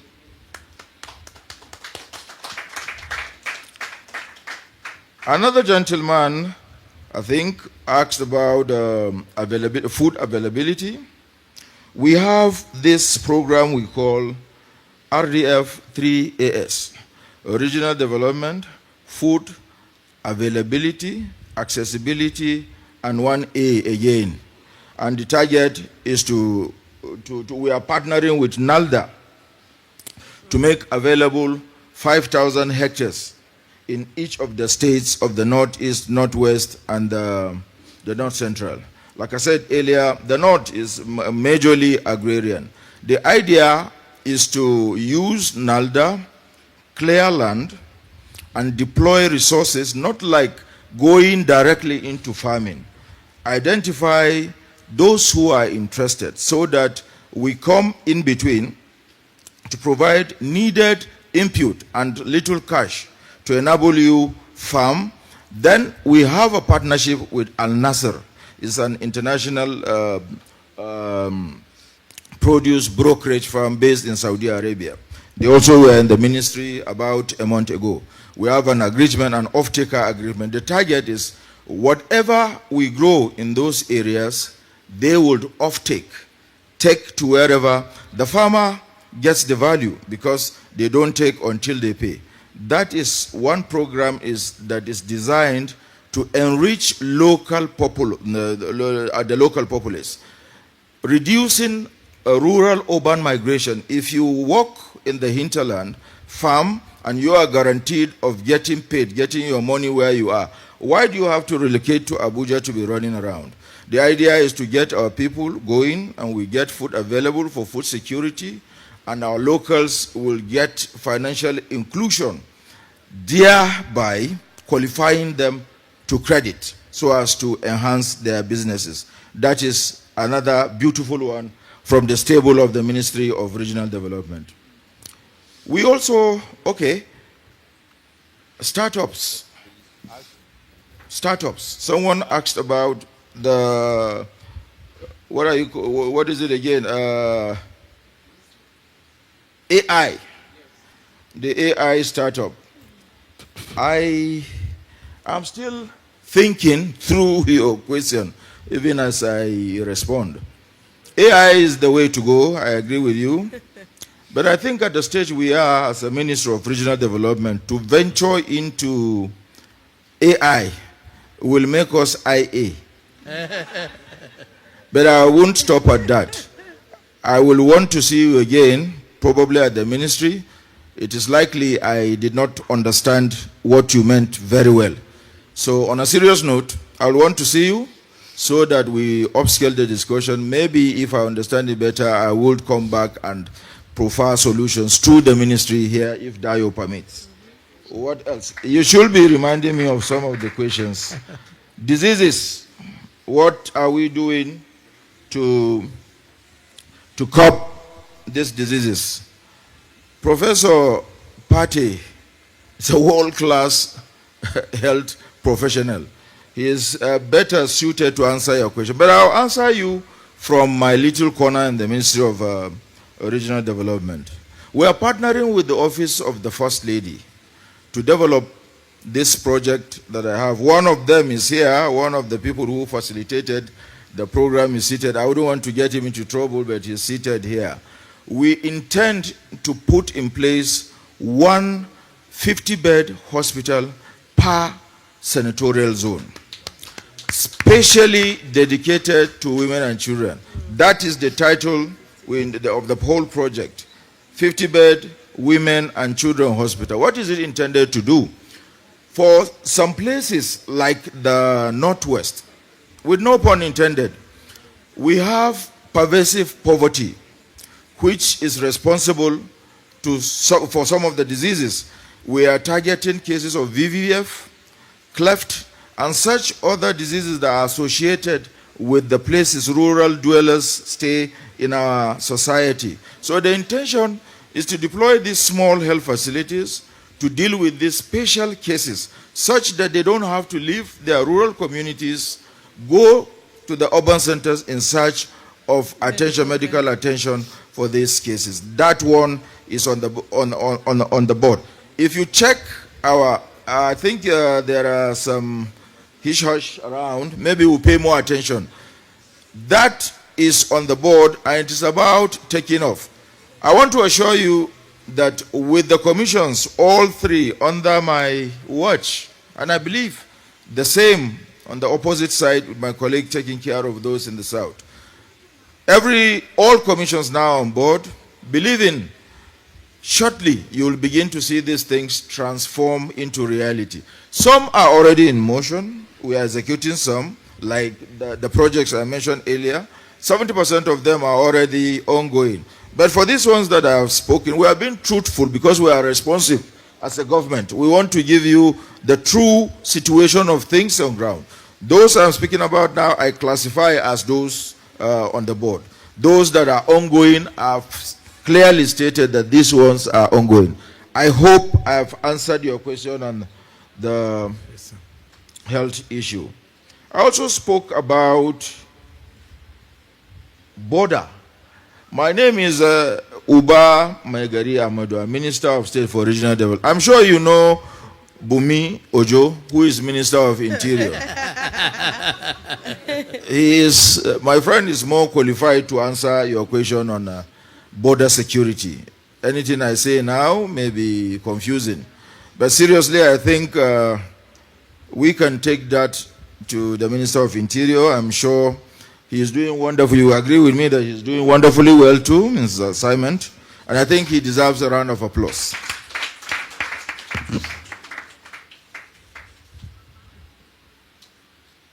I think I've taken all questions. And if I skipped anyone unintentionally, you can remind me while we go on. Thank you very much, sir. Thank you. Okay, you have a question? Okay, please give him the microphone. I'm sure there is a question. Oh, okay. We're coming inside to you. Okay, then we'll take Honorable Kovier. Yeah. We'll come to you, don't worry. We'll take another set of about 10 now. Okay. Go ahead, yes. Good evening, my Honorable Minister. One Good minister that is representing me in the Federal Executive Council from Taraba State. My name is Dr. Dauda Adamu. Good. I'm the DG of Tinubu National Alliance for 2027. Honorable Mr.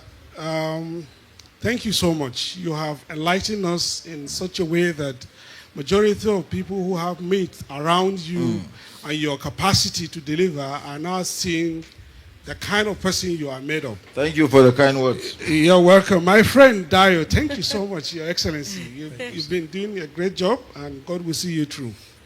You're an excellent fellow. I admire you a lot. Honorable Minister, regional development. I have a concept, and I thought maybe probably could be adopted, if possible. We need to dream big and find a way to connect our regions. And so I thought about this. You know, currently Egypt is building a multi-billion-dollar new city. You know, they are moving away from the current capital that they have into another one. We have done similar thing with a lot of states in the past, Calabar, you know, Lagos, and now Abuja. I'm just thinking out of the box. Could it be possible for the Ministry of Regional Development to come up with an idea of how we can have rotational seat of power among the 6 geopolitical zones that we have? Select one, you know, state at a time, you know, deploy resources. Let the president and the seat of power move to that particular place for a certain period of time. Doing that is likely going to attract development to each of these specific regions.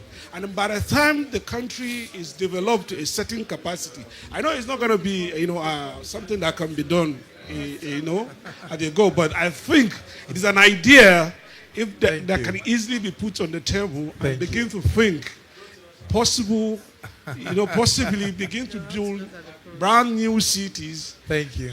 You know, I know a lot of people are concerned about, you know, some of the things that matter to them most. But Nigeria is growing. At the rate at which Nigeria is growing, and as the giant of Africa, we need to, you know, I don't mean to say we have a, you know, it's a misplaced priority, but we need to begin to think out of the box and begin to create an idea, you know, that scared the living daylight out of us. Thank you so much. The gentleman in white has a question. You still have your question, or you want him to read it? Otuman, you want to ask it, or you want to read it? Honorable Kovier, please. Okay, yeah. Okay, I should, okay.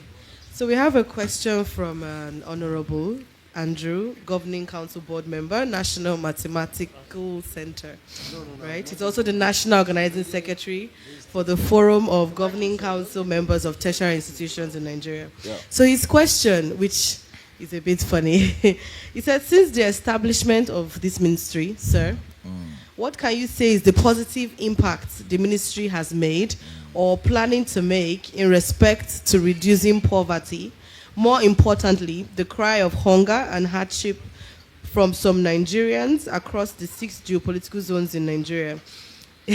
Even the likes of His Excellency Rotimi Amechi, who is very hungry right now. Thank you very much. Let me quickly also recognize... Thank you very much. Dayo, please, just a minute. No, before your question, 1 second. I want to recognize the presence of Senator Binta Masi Garba. She's also with us here. Thank you very much for being here. Okay, so go ahead with your question. All right, thank you very much, Dayo. My name is Alhaji Hussein Abubakar Age. I'm the National President, Northern Nigerian Development and Peace Initiative. We are very happy that the Honorable Minister of Regional Affairs is here. At least for the first time, a Ministry of Regional Affairs have been formed by President Bola Ahmed Tinubu. Before it was the Ministry of Niger Delta Affairs. So we are in the top front of agitation because for me, I'm a comrade, I'm an activist. And for some time now, it is not easy to talk about unity and peace of the Federal Republic of Nigeria. In the Ministry of Regional Development, we have militants, ex-militants, that have dropped their arms for peace of the Niger Delta, which is true. And the ministry have done so much during the coming of President Bola Ahmed Tinubu by creating training centers for ex-militants, so that they can gain skills, giving people scholarship and the rest. But the issue that we are saying here, the Ministry of Niger Delta Affairs, there is 13% derivation given to the Niger Delta people. And this money sometimes is being exploited by stakeholders. Anytime you go to the Niger Delta region, for we that used to travel there, you go to the creeks, the people in the grassroots, you will see them in abject poverty. And these governors of the 9 states of the Niger Delta, the ministry is carrying out projects. What we want is that each project done by the Ministry of Regional Affairs, let there be a billboard to testify that the Ministry of Regional Affairs is working for the people of Niger Delta. And for those governors that are exploiting the money, the 13% derivation, why is it that up till now, EFCC have not done anything about them? And the people of the region are shouting, talking, but the only thing you hear from NNPC that they want to increase the crude oil production. How can you talk about the increment of crude oil production when the people are still telling you that they are hungry, they are unemployed, and the oil and gas companies are not doing enough? This is an APC party. We want change. Okay, so for we that are activists, we want the minister to justify to this question. Thank you very much. I think it was a comment rather than question. Your Excellency, let me read these 2 questions. Okay. How are you engaging the youth leaders and members of the party in all the projects of the development agency to help in the renewed hope agenda 2027? If we know chop, we know go work. Please, sir, you can keep the questions. Okay, you've written it. So my youth have said we need to be involved in all of the work that is going on in the regional development. Okay, yes. There's a gentleman in white. Good evening. There. Yeah. Excuse me, leader. Okay. Yes. Please bring the kid to the phone after. Okay, go ahead. Good evening, everyone. I have to say you all look amazing, by the way. Thank you. My question, obviously, is for the Honorable Minister, but before I get into that... Get into it, because time is fine. There are many questions. Honorable Minister, I believe congratulations are in order. You just coming off your service from Minister of Steel Development and now the Minister for Regional Development. And now the Minister for Regional Development. So I'm hoping to get, a bucket full of your wisdom and knowledge this evening. Honorable Minister, in your own view, what would you say is the biggest structural challenge? I know you are relatively new to the post, but what would you say, in your own view, is the biggest structural challenge slowing down regional integration and development? And what is the ministry doing to address it? And under the same breath, what would you also say are youths playing and local innovators, and how do you see them shaping regional growth policies, sir? That's my question. Thank you. Thank you very much. Omoshaye Oluwasegun said, I'll wait for the minister to write that one down. Okay, I can always give him this one. I would like to ask, as an environmental health professional, how does the Ministry of Regional Development facilitate community engagement and participation in regional development planning to address environmental concerns and promote sustainable development? Is in the overflow. He sent the question, sir. Thank you. Okay, we'll take the gentleman in white. Okay. Yes, don't worry. We're here in the front now. Okay. Honorable Minister, I have a lot of questions about the answer a lot again. So let me just ask you this one that I feel I need to ask. I want to ask, how is the ministry working hand in hand with the 7 agencies under him to create economic balance, with the economic balance, social and economic balance within the region? Because we see, we are talking about the Northeast right now. We talk about what you've done for them, and now you need to be balanced with this, because some region now being created, you can't compare their economic resources with each other. So that's my question. Thank you very much. Okay, let me read another one. Honorable Minister. Sorry, for a minute, I forgot something. Yes. So he spoke about the port. Yes. The Calabar port is not working properly. The infrastructure is not, it has a very shallow depth. It can barely take the modern containers. For the past 25 years, if I'm correct, the Calabar port has not been properly functioning at all. So what would the ministry do to aid the infrastructure, to upgrade it? Because I trade there as well. I do cocoa, I do palm oil from there. So it's important to me as a commodity business person and other people as well to know what exactly the ministry is doing to upgrade the Calabar port so it can function properly and decongest the other ports. Thank you very much. Thank you so much. Okay, the microphone. Honorable Minister, you are the collapsed bridge in Namne, your home state. Yeah. You told us that they would You told the world that the bridge will be constructed. This is 6 months. What is going on? Give me that one. I will start from there. Okay, next one, the gentleman in the red cap in the front.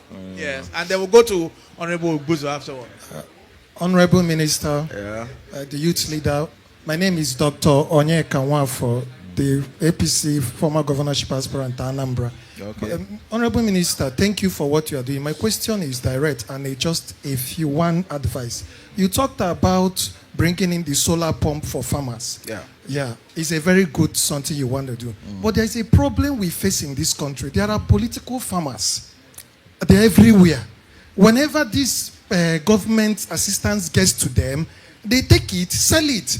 Even in the other day in Yobe State, there were people that were arrested who collected what governor gave to them and they went to sell it in Kano. So what effort are you going to make sure that these things we are buying with the government money, the little resources we have, does not end up on the part of these political farmers who must create themselves as the original farmers, leaving the main farmers that need this particular pump for us to benefit the general common man in Nigeria. Thank you. Give it to Honorable Otigbe Buzo. Thank you very much. My name is Otigbe Buzo. I'm the founding executive director of the African Center for Leadership, Strategy and Development. First, I want to thank my brother Dayo, who invited me. And he put a statement there that is an evening of policy conversation. In fact, that is what attracted me to come. It is in that light that I want to commend the Honorable Minister. Thank you. For this meeting. Thank you. Because globally, governance is made up in such a way that political leaders get policy ideas from policy experts and from the people. But we have a challenge in Nigeria. For some time now, that has not been happening. 20 years ago, I was country director of Action Aid. And during the time of Obasanjo, anything on poverty, I will be invited as a non-partisan expert stakeholder on poverty issues. And the president had an independent policy group, which is a policy think tank. And if you go across the world, there are political parties with think tanks. I'm happy that our party now has a think tank. We have to utilize it. So I must commend you. But what I want to say in a few minutes is advice. Regional development is not a mere term. And it has global acclaim. That's why European Union, ECOWAS, and all of those ones are having regional development ideas and issues. When it comes to a country, regional development is a concept. And I want to advise that as ministry that is responsible for strategy, plans, policies, and responsible for supervision, coordination, and oversight, it is important to do two things, sir. First is that there is a need for the ministry to have an overarching strategy for regional development. Once you have that, you will have pillars of growth poles, of comparative advantage of different regions, and one they can focus on how there can be economic linkages, and on the focus on big ticket issues. It is good at the beginning that you are doing street lines, but as regional development plan and strategy. You know, and that's why I'm happy with your focus on rail. Yes. You know, if you sit down, get a team, and have a regional development strategy, that can be a way of engaging the other. Second, sir, these development commissions, 7 of them, especially the new ones, I'm worried that they may not know what to do. Really? I say I'm worried. Okay. It may not be true. It may well be unnecessary worry. Given their statements and where they are going so far. So I think that it will also be important for the new agencies to focus on two issues. Yeah. First, organizational design. The first 2 months, I expected them to sit down and design from the law, from the mandate, what should we be doing given the context of this place.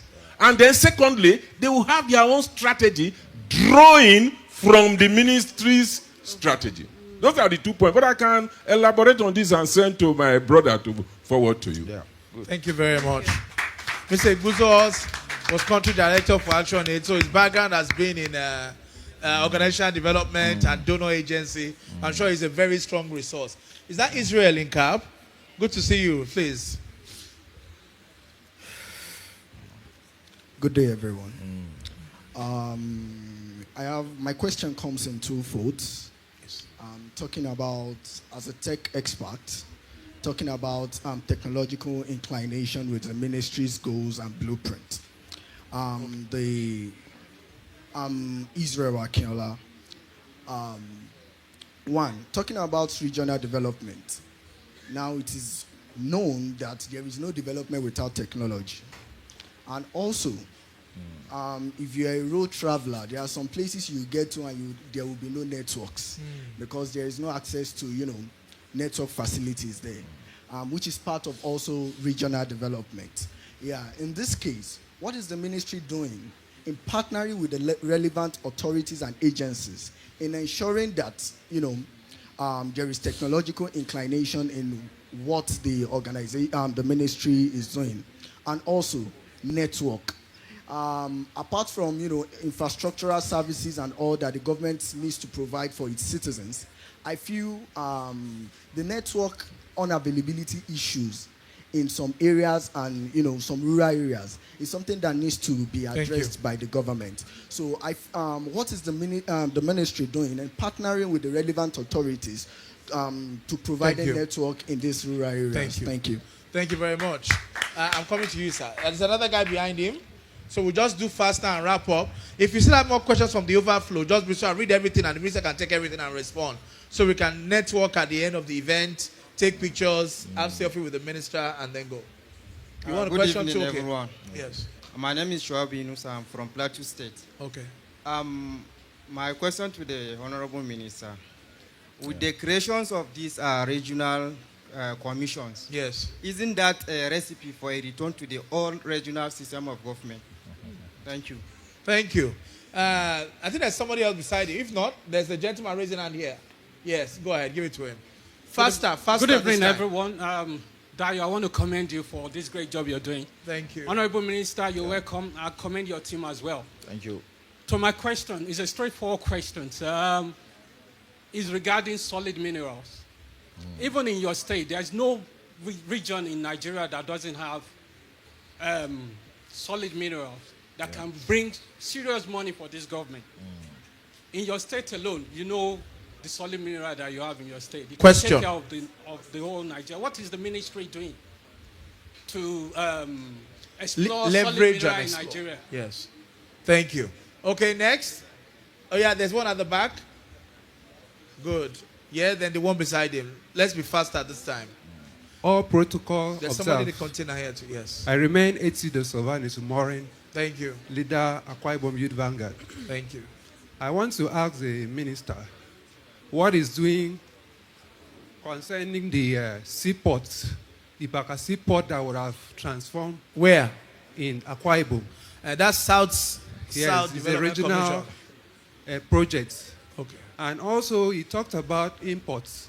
I was thinking if we can produce what we use in our country, both regional and in states, it will make a more sense than also always importing it. If we can have in-house production, even though the company are outside, if we can bring them to Nigeria so that our youth we can have job producing what we consume. Thank you. Thank you very much. There's a lady at that back that's been raising her hand since. That back. Okay, yeah, that's her. Thank you very much. Good evening, distinguished ladies and gentlemen. Well done, Mr. Dio. Thank you. Since 2013 till date, you've been doing this. I respect you. And thank you, Honorable Minister, for your time. Good. So my questions are in threefold, straight to the Make point them short, and precise. yes. Trust me, I would. So as you know, history often remembers not the projects, but the people whose lives were transformed. And my name is Ogen Nawolte Kubiri. I'm the founder of Motivating African Youth Initiative and the country president for World Women Leading Change in Nigeria. So question number one is on inclusive development and legacy, sir. Honorable Minister, as we plan for the next decades, how do you envision regional development shaping not just infrastructure and economics, but also the dignity and everyday lives of women and youth, marginalized communities, as you have been asked, so that no one is left behind in the story of our nation's growth? Two, on sustainable and innovative growth. With the world rapidly shifting towards smart cities, green economics, and digital transformation, what futuristic policies or initiatives have your ministry considered to ensure that our regions, which you head, are not just catching up, but becoming models of sustainable, tech-driven development in Nigeria as the giant of Africa? Finally, Mr. Dio, on leadership and generational impact. When history looks back at your time in office, sir, what do you hope will stand out as the most transformative legacy of your administration, your leadership, and your vision in regional development, one that generations like myself and the next to come would thank you for? Thank you very much. I'm coming to you, but you and Excellency last. Okay, there's that hand beside you. Are you sure we still have time to answer all these questions? The goal is that you now, pull them together and then give, yes. Okay. Good evening, everybody. Yes. Nice evening. Dio, well done. Thank you. It's good to see you again. Mine is both, I won't say a question, but it's a suggestion. I'm the one that believes so much in the power of the mind. We've had a lot of fantastic suggestions and all that this evening. But you see, the Holy Book taught us that be ye transformed by the renewing of your mind. See, my own concern in development is the mind. Sir, you're in a fantastic ministry. Thank you. How can you, or how do you plan to harness minds together to work in your ministry? Thank you. How do you plan to do that? Thank you. That would be all for tonight. I'll take the last three questions. The gentleman here, the Otumba in red, and Her Excellency. Where's the microphone? Then His Excellency would respond, and then there'll be time for... Toby, can we have the presentations ready? Yes. Good evening, Your Excellency. Good evening, distinguished ladies and gentlemen. My name is Olushola Ayopelumi Oba. I'm from Lagos State. I came in just for this event, and I have a few questions. I'm a co-convener for Lagos Progressive Youth. Are you the one that flew in yesterday? Yes. And thank you, Dio, for all you do for us. Thank you for bridging the gap between youths and even the appointees and government officials. We appreciate you. So my question is straightforward. This is regional development, and we understand that it's new. The ministry is very new. And there was the Niger Delta and the Northeast before the creation of every other one. Yes. How are you including other regions? For instance, the Southwest. We believe that Southwest is just Lagos State. We are far ahead. Somebody was talking about the meat, beef. ECO has ECO meat van. We've been doing that. More like Southwest is far ahead. But we are leaving behind Ondo, Ekiti, and other states in Southwest. What's the region doing to help us? There was a recent issue online about the roads in Ekiti. And there's an issue of, it's supposed to be done by the local government, it's supposed to be done by the state government, it's supposed to be done by the federal government. What is the Ministry of Regional Development doing to solve this problems and let us know who is in charge, who is supposed to fix those roads, and how they can help us. We know the government is doing very well. We appreciate Tinubu for Coastal Highway and all of that. But the maintenance of what we have existing, connecting villages to cities where we transport businesses. Thank you very much. Thank you. Otumba in red and Her Excellency, the former First Lady of Bauchi State. Sorry. Careful. His Excellency, all protocol reside on it. The youth leader, once again, I thank you. You are beginning to act as the Information Ministry of Nigeria based on what you do here. Honorable Minister, sir, Nigerian constitution guarantee the independence of the subnationals, that is the state government and the local government. What is your ministry doing in making sure that the commissions are actually working as expected? Because I noticed that most of the commissions are being populated by the governors themselves. So what is going to be the difference between what you're doing and what the governors are doing? How do we separate what your ministry is doing to make sure that all regions are developed, aside from what the governors in the separate states are actually carried out? Thank you. Thank you very much, Excellency.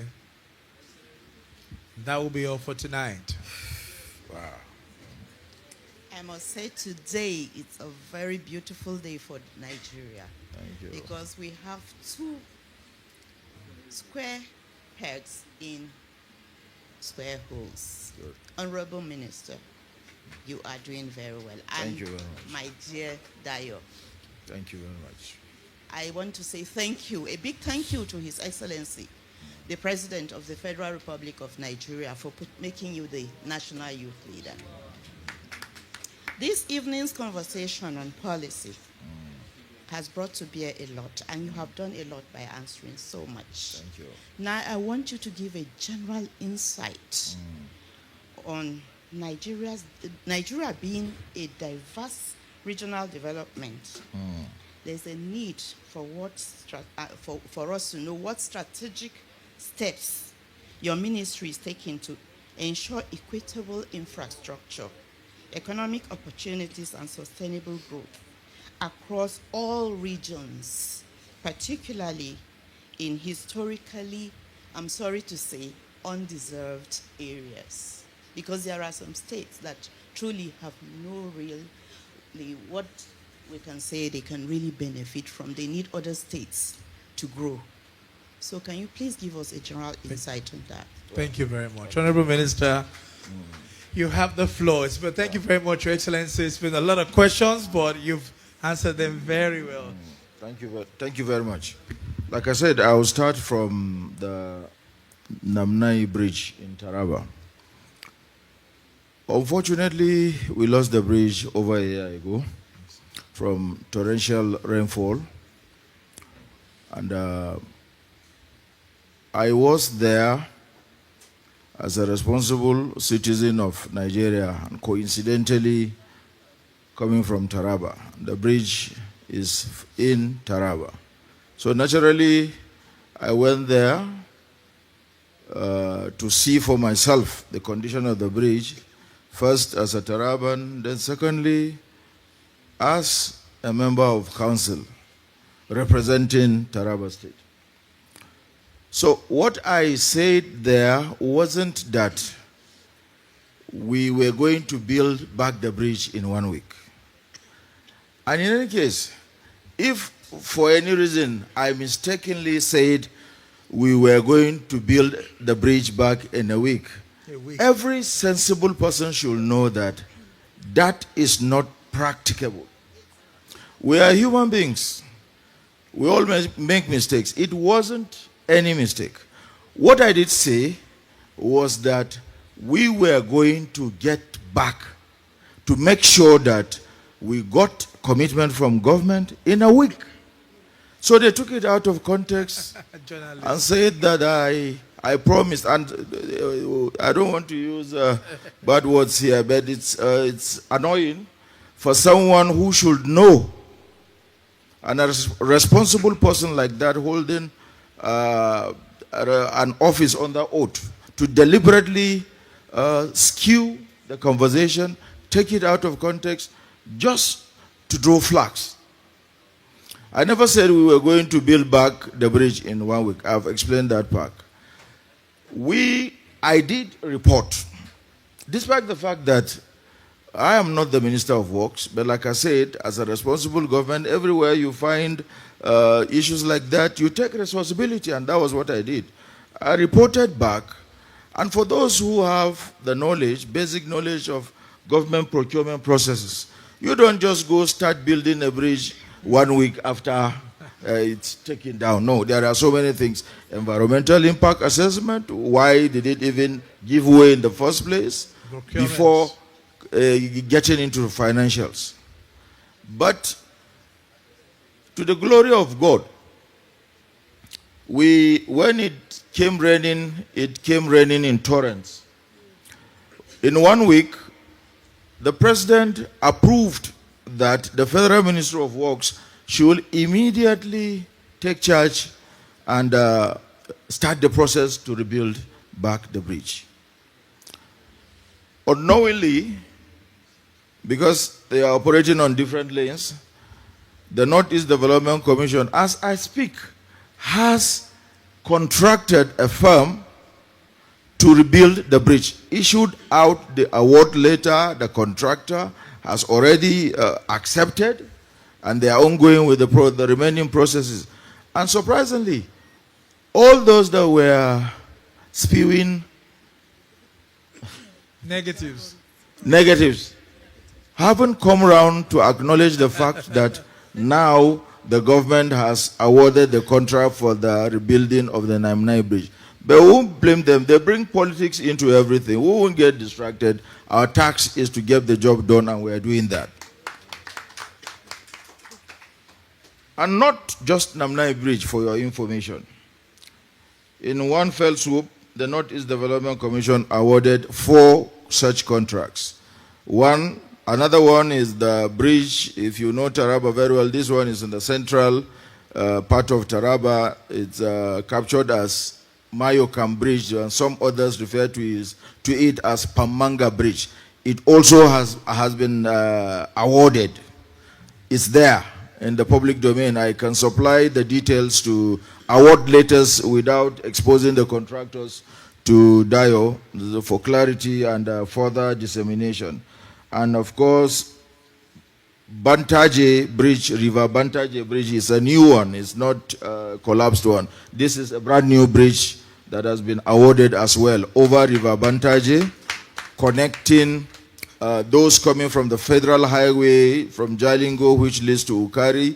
But if you're going to Takum, instead of getting to Ukari, you now have the option of crossing the bridge through Donga, coincidentally where I come from, and leading all the way to Takum and indeed to the Cameroons. Your Excellency, sir. So those who are saying all the projects are happening in Lagos, they need to come to Taraba. Every bridge is in Taraba. If you are mad, you go and give side projects somewhere now, in the bush. We are distributing projects equitably on a very serious note. This is just coincidental because that's where the road leads to, and I wasn't the one who made the road. The river needed a bridge, and it got one, and it coincidentally passes through my community to the Cameroons. And one other contract that was awarded too was a set of 4 very big double-cell culverts, which connect, incidentally, Donga again, to Suntai. Suntai in Taraba. Where the former governor is from. No, there are 2 Suntais. That one's in Bali, the central zone. This one is in southern Taraba. But they are bordered just by a river in between. So there are 4 big double-cell culverts connecting Donga and Suntai. The project is supposed to ease the suffering of the farming community in that area towards evacuation of food produce to the markets easily. So we got 4 very big projects awarded. They are all out, and all contractors have accepted the contracts formally, and they are ongoing with the remaining processes. The first question was about rotation of capitals. It's a wonderful idea, fantastic idea, but unfortunately, it has legal encumbrances that cannot be enforced. To do or to carry through what you're suggesting will require constitutional amendment. You don't just move capitals. They are right there in the Constitution, not for fancy, for clarity and for legal effect. You don't just move capitals like that. You will require even concurrence of both houses just in case it gets to the Senate for debate and it passes through. But not throwing it all out. Maybe we should focus on development like we're doing. If we focus on development, there will be no need to think about moving capitals. If you have to move capitals before you develop an area, how long will it take? Probably it will take to the end of the world to move capitals before developments get to some places. If you're thinking about 8 years, maybe when you work it out by 36 state capitals and stop there, not even go into very big cities that are qualified to be states on their own. I think we should concentrate on spreading development. I agree with you, there is the need to spread development, but I don't think moving capitals is the best way to get that done. Impact, poverty, and hunger, how the Ministry of Regional Development is helping out. We have as a cardinal part of our development agenda, the eradication of poverty. Not by just word of mouth, but by putting in place practical structures that will do so. What are we doing? I earlier spoke about our collaboration with NALDA to get people working and earning money through smart agriculture and irrigation with the support from the commissions, the government through the commissions. Besides that, government has been intervening in direct supply of foodstuff to deserving communities, especially where there are crises, and even normal times. We've had to take foodstuff around places, and I'm sure I'm speaking for all of us in the council. Most of us and all of us occasionally get this foodstuff, and we make them public. We distribute to deserving communities. That is not enough to eradicate poverty. It is my belief that rather than just distributing foodstuff, if systems are put in place, strong systems built around institutions, and individuals are empowered to stand on their feet, maximize benefits therefrom, would be a better way of addressing hunger and poverty rather than occasional handouts. That is my opinion, though. But still, we are intervening by way of direct distribution of foodstuff occasionally to deserving members of the community. Social economic balance within the regions. What better way to ensure a cohesive social balance between the regions, economic balance between the regions, than putting these structures that we are talking in place? I'll give you two examples. The Mambila hydropower project is probably the most expensive project in the country. People talk about Lagos, Calabar, because they don't know the details. Mambila hydropower project is sited in Taraba State. If you know the details and the benefits accruable from that project alone, there is no better way of catching or seeing firsthand how projects like this bring or interconnect the society, brings economic synergy between communities and governments than this. I'll give you one example. There are several components of the Mambila hydropower project, but the only one people know is provision of power from the hydropower project. There is a provision to build 100,000 houses around the area marked out for the project from resettlement. That will bring in artisans.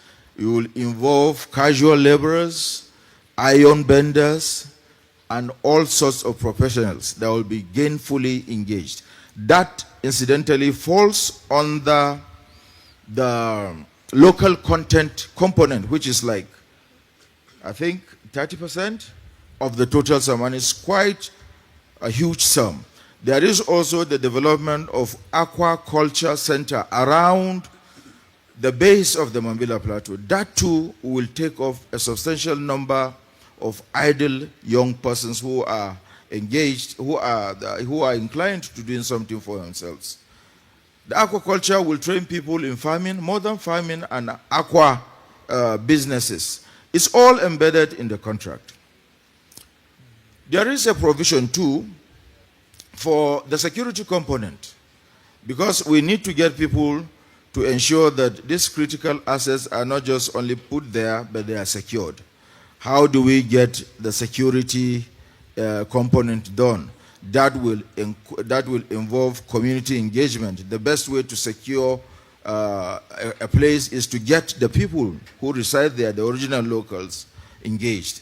The contract will absorb a significant number of people to get that. There are so many other sub-contracts around with many advantages or many pluses that will ensure this cohesion that you asked about. I hope I have done some justice to your question. Someone spoke about Calabar Port, my brother here with the white shirt. We don't just sit and continue complaining, nothing is done.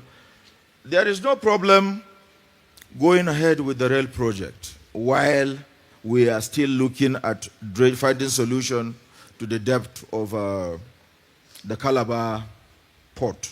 Incidentally, the managing director of Nigeria Ports Authority also comes from Taraba. I think it's a lucky day. We can find out from them. They're the ones in charge. I'm sure they would have developed a solution now for the problems still lingering around the Calabar port. But I assure you, we are determined to continue with the rail project while the problem of navigation around the Calabar port waterways gets solved. We don't wait until we finish solving the problem of the debt before we start our rail, the governors on our neck. Political farmers, very true. There are political farmers.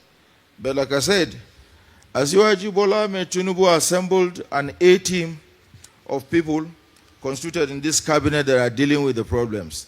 And I'll tell you, I'm a member of a committee specially set up by Mr. President to address this issue you raised. That is to tell you that the government feels you.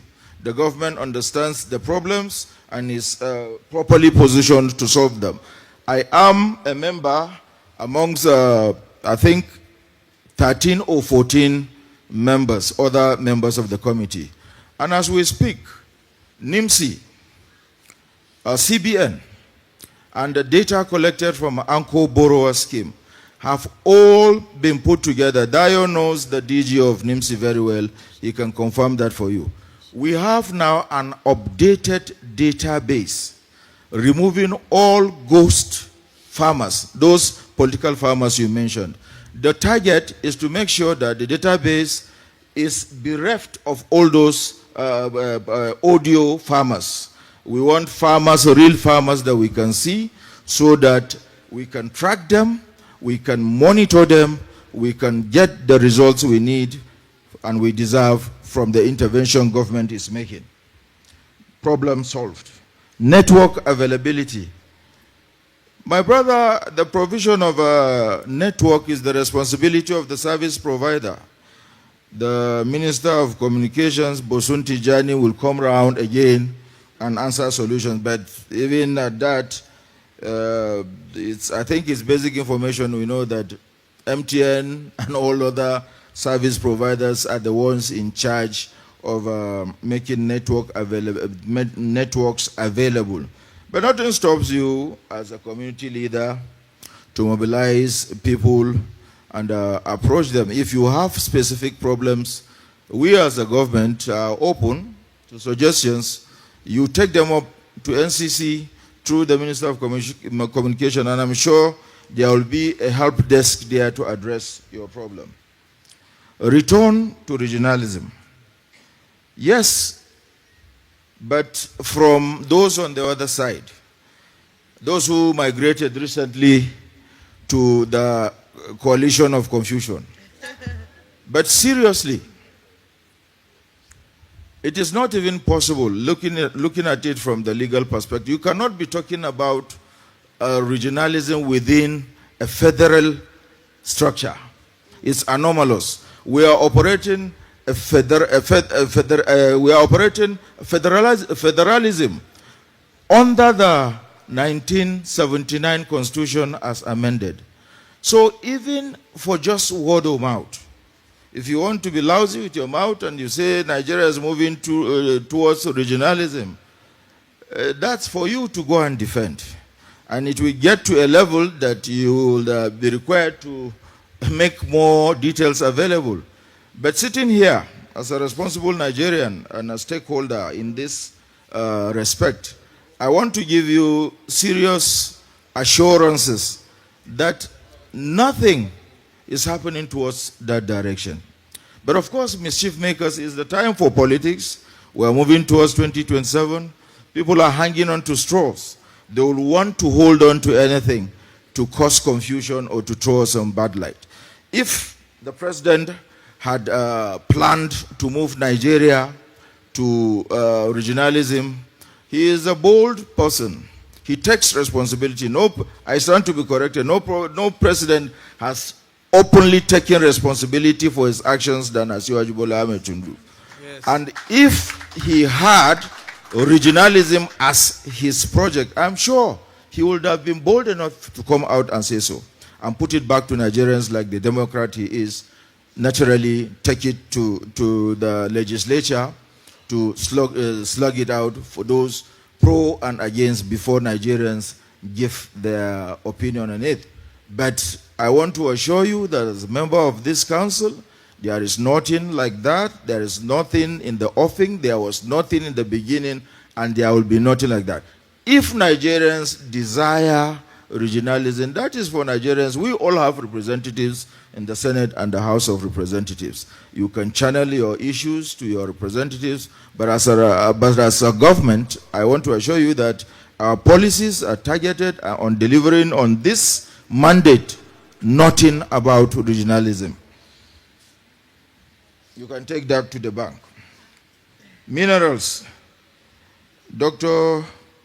Dele Alake will come around to give answers on availability of minerals around the country. Nigeria is blessed. No state in the country is without one precious mineral or the other. If you are interested in prospecting for mineral or mining, you can visit their website or take a physical tour to the mines Kadelsa and the FCT. I'm sure you know it. We don't have too much to do with minerals beyond what I have just told you. Sorry, I occasionally take off the glasses because I think I'll just leave it out to conclude this part. Regional development for women and youth. Most of our projects, if you followed from the beginning, you'll have seen or heard that most of about 80% of our projects are tailored with women and youth in mind, and it is for a purpose. We believe that our women deserve to be empowered, and so are our youths. That is the reason why we have located most of our projects around women and youth. For the Ministry of Regional Development, we are mostly in charge of policies. We incubate ideas, throw them to the commissions, implement them, and follow them through. Be rest assured, women and youth will remain the core of our activities for as long as we serve or we utilize this opportunity to make our contributions to nation building. Futuristic initiatives. My brother, we are dealing with basic realities. we have urgent matters to deal with. When you have broken down bridges, you have burnt schools, you have health facilities that have been destroyed, you have a population to feed, you have a youth to empower, you have women to take care of.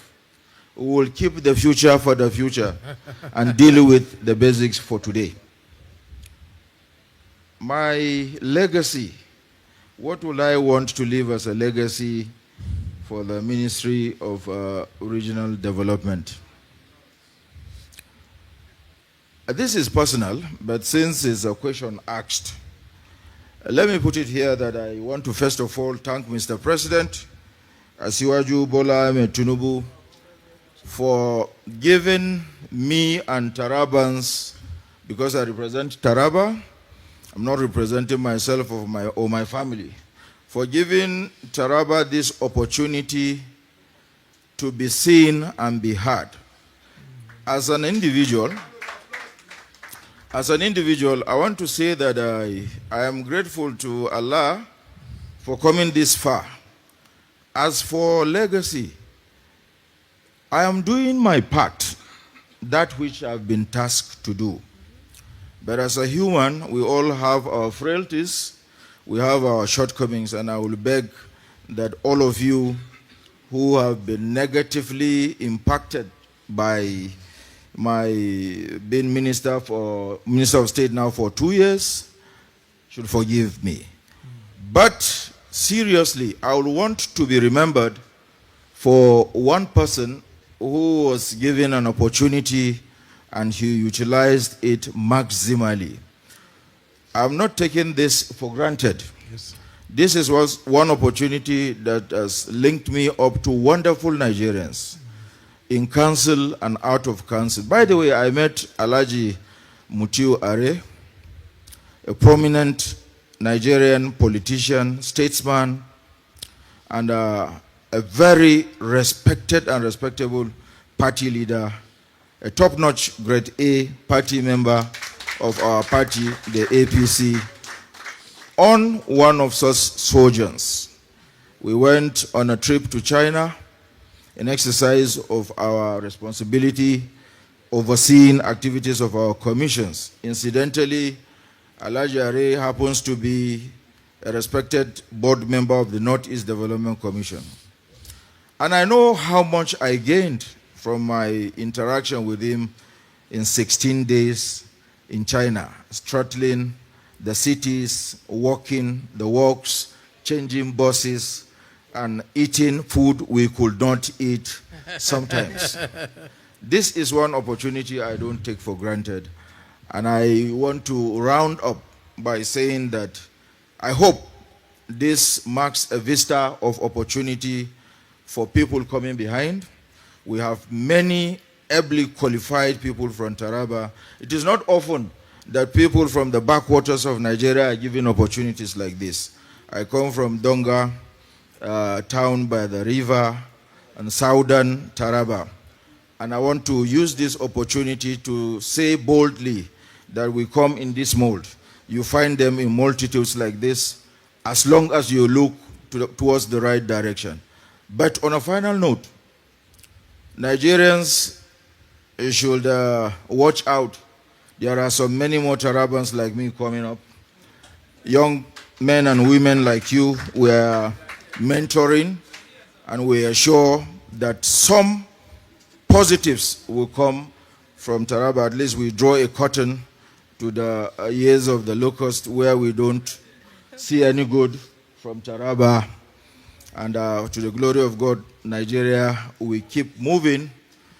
As Asiwaju Bola Ahmed Tinubu will rebuild this country one block at a time. Thank you very much. Thank you, thank you, thank you. Thank you very much. Thank you very much, Your Excellency, for the wonderful presentation 2 hours. 2 hours, 10 minutes. Like we did 10 minutes. Of interaction, questions, and answers. Toby, can I have the materials, please? Your Excellency, we're very grateful. Thank you to all of you, party stalwart leaders, citizens of Nigeria, heads of agencies and parastatals, members of the civil society who have been here, and those who are in the main hall here, those who are in the various overflows that we have. I saw a question from Mr. Lubodo. I couldn't read that question. Thank you very much for being here. Thank you. Your Excellency, for all the great works that you have been doing, we're honored to present to you first on behalf of, where is Zubero, my zonal youth leader? The zonal youth leader, North Central. Sir, we want to present to you first this that we want you to take home and put on your chair. Thank you very much, sir. And so that you can... we shall stand on your mandate. We shall stand on your mandate. Bola on your mandate. Bola on your mandate. We shall stand. Thank you. On your mandate. We shall stand. Bola on your mandate. We shall stand on your mandate, on your mandate. Your Excellency, on behalf of the youth wing of the ruling party of Nigeria, we're presenting to you this award of outstanding contribution to national development in recognition of your leadership and commitment to youth empowerment, entrepreneurship, regional development, national growth, and dedication to building opportunities for young Nigerians. Please continue to inspire the next generation of young leaders. Now, may I invite Senator Binte Garba, Alhaji Mutiware, the MD of Northwest Development. Sorry, Chairman. Sorry, can you hold on. Not yet. Protocol, can you handle here? Everybody, please hold on. We're not done here. We're still presenting. Everybody, Tuko, please handle that line. Yes, please stop any movement from that line, please. Just please hold on. Can I invite Senator Binte Garba? I see the Lake Chad River Basin, their AD Finance. Please join us. The Minister's Protocol Team. My Excellency, ma. Please, Honorable Minister, this is presented with love. Yes. The essay to the President. Essay to the President. Yes. Your Excellency, please keep this in your office where it can easily be seen. And we want you to also drink with this in your office, especially from the youth wing of the party, so they know the youth are with you. And with the youth as well. And you're with us, sir. Thank you very much, sir.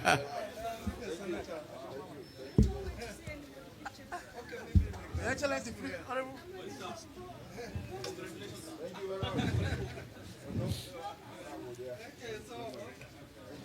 Yes.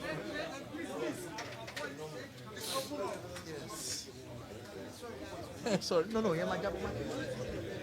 yes. Daddy, Amabo. Yes.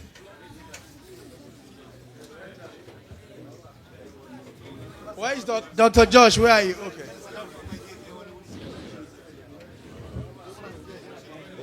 Okay, thank you very much. Okay, this way, okay.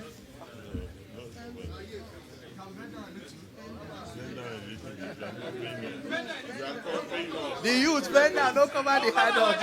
Don't cover the handout. Okay, thank you very much. Thank you. Can they move the awards to that side? Thank you. We want to say a big thank you. I'm going to hand over the microphone. My senatorial youth leader from Enugu is also here, and members of the youth wing of the party. Tomorrow we're meant to have an evening with the DG of NIDA. It's been moved to Monday because of the public holiday. We have moved it to Monday. And on Tuesday, we are having the DG of the National Sport Commission, Mr. Bukola Lokpade, is going to be watching the Nigeria South Africa match here with us. And we'll ensure that we get more chairs and more ACs to ensure that everybody can be comfortable. Thank you so much. Let me hand over to Zubair to give the closing remark. Good evening, everyone. Honorable Minister, we thank you very much for coming. We are very inspired. Sorry to interrupt. If you get a chance, if you want to interact with the Honorable Minister, quickly take the advantage. Quickly, if you want to. We're very inspired and excited. People are really grateful for you coming, and this is a good beginning of this government. We've never had it like this before, where we will have ministers and the youth directly. So we're really inspired. And you too, you would have seen that the youth are very, very motivated. We are, and we are very, very grateful for this. We pray that the government of Asiwaju Bola Ahmed Tinubu will never fail. And you people that are driving his mandate shall never fail too. And all the successes shall be achieved. And Nigeria again shall be great. Thank you very much for coming. We really appreciate everyone for coming. Okay, thank you. So, the Honorable Minister will be leaving now. If you get a chance to quickly say hi and network.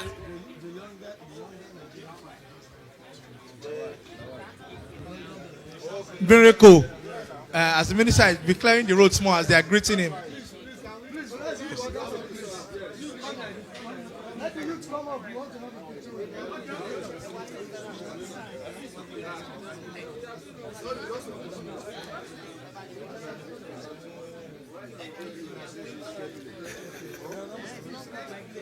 Oh yeah, the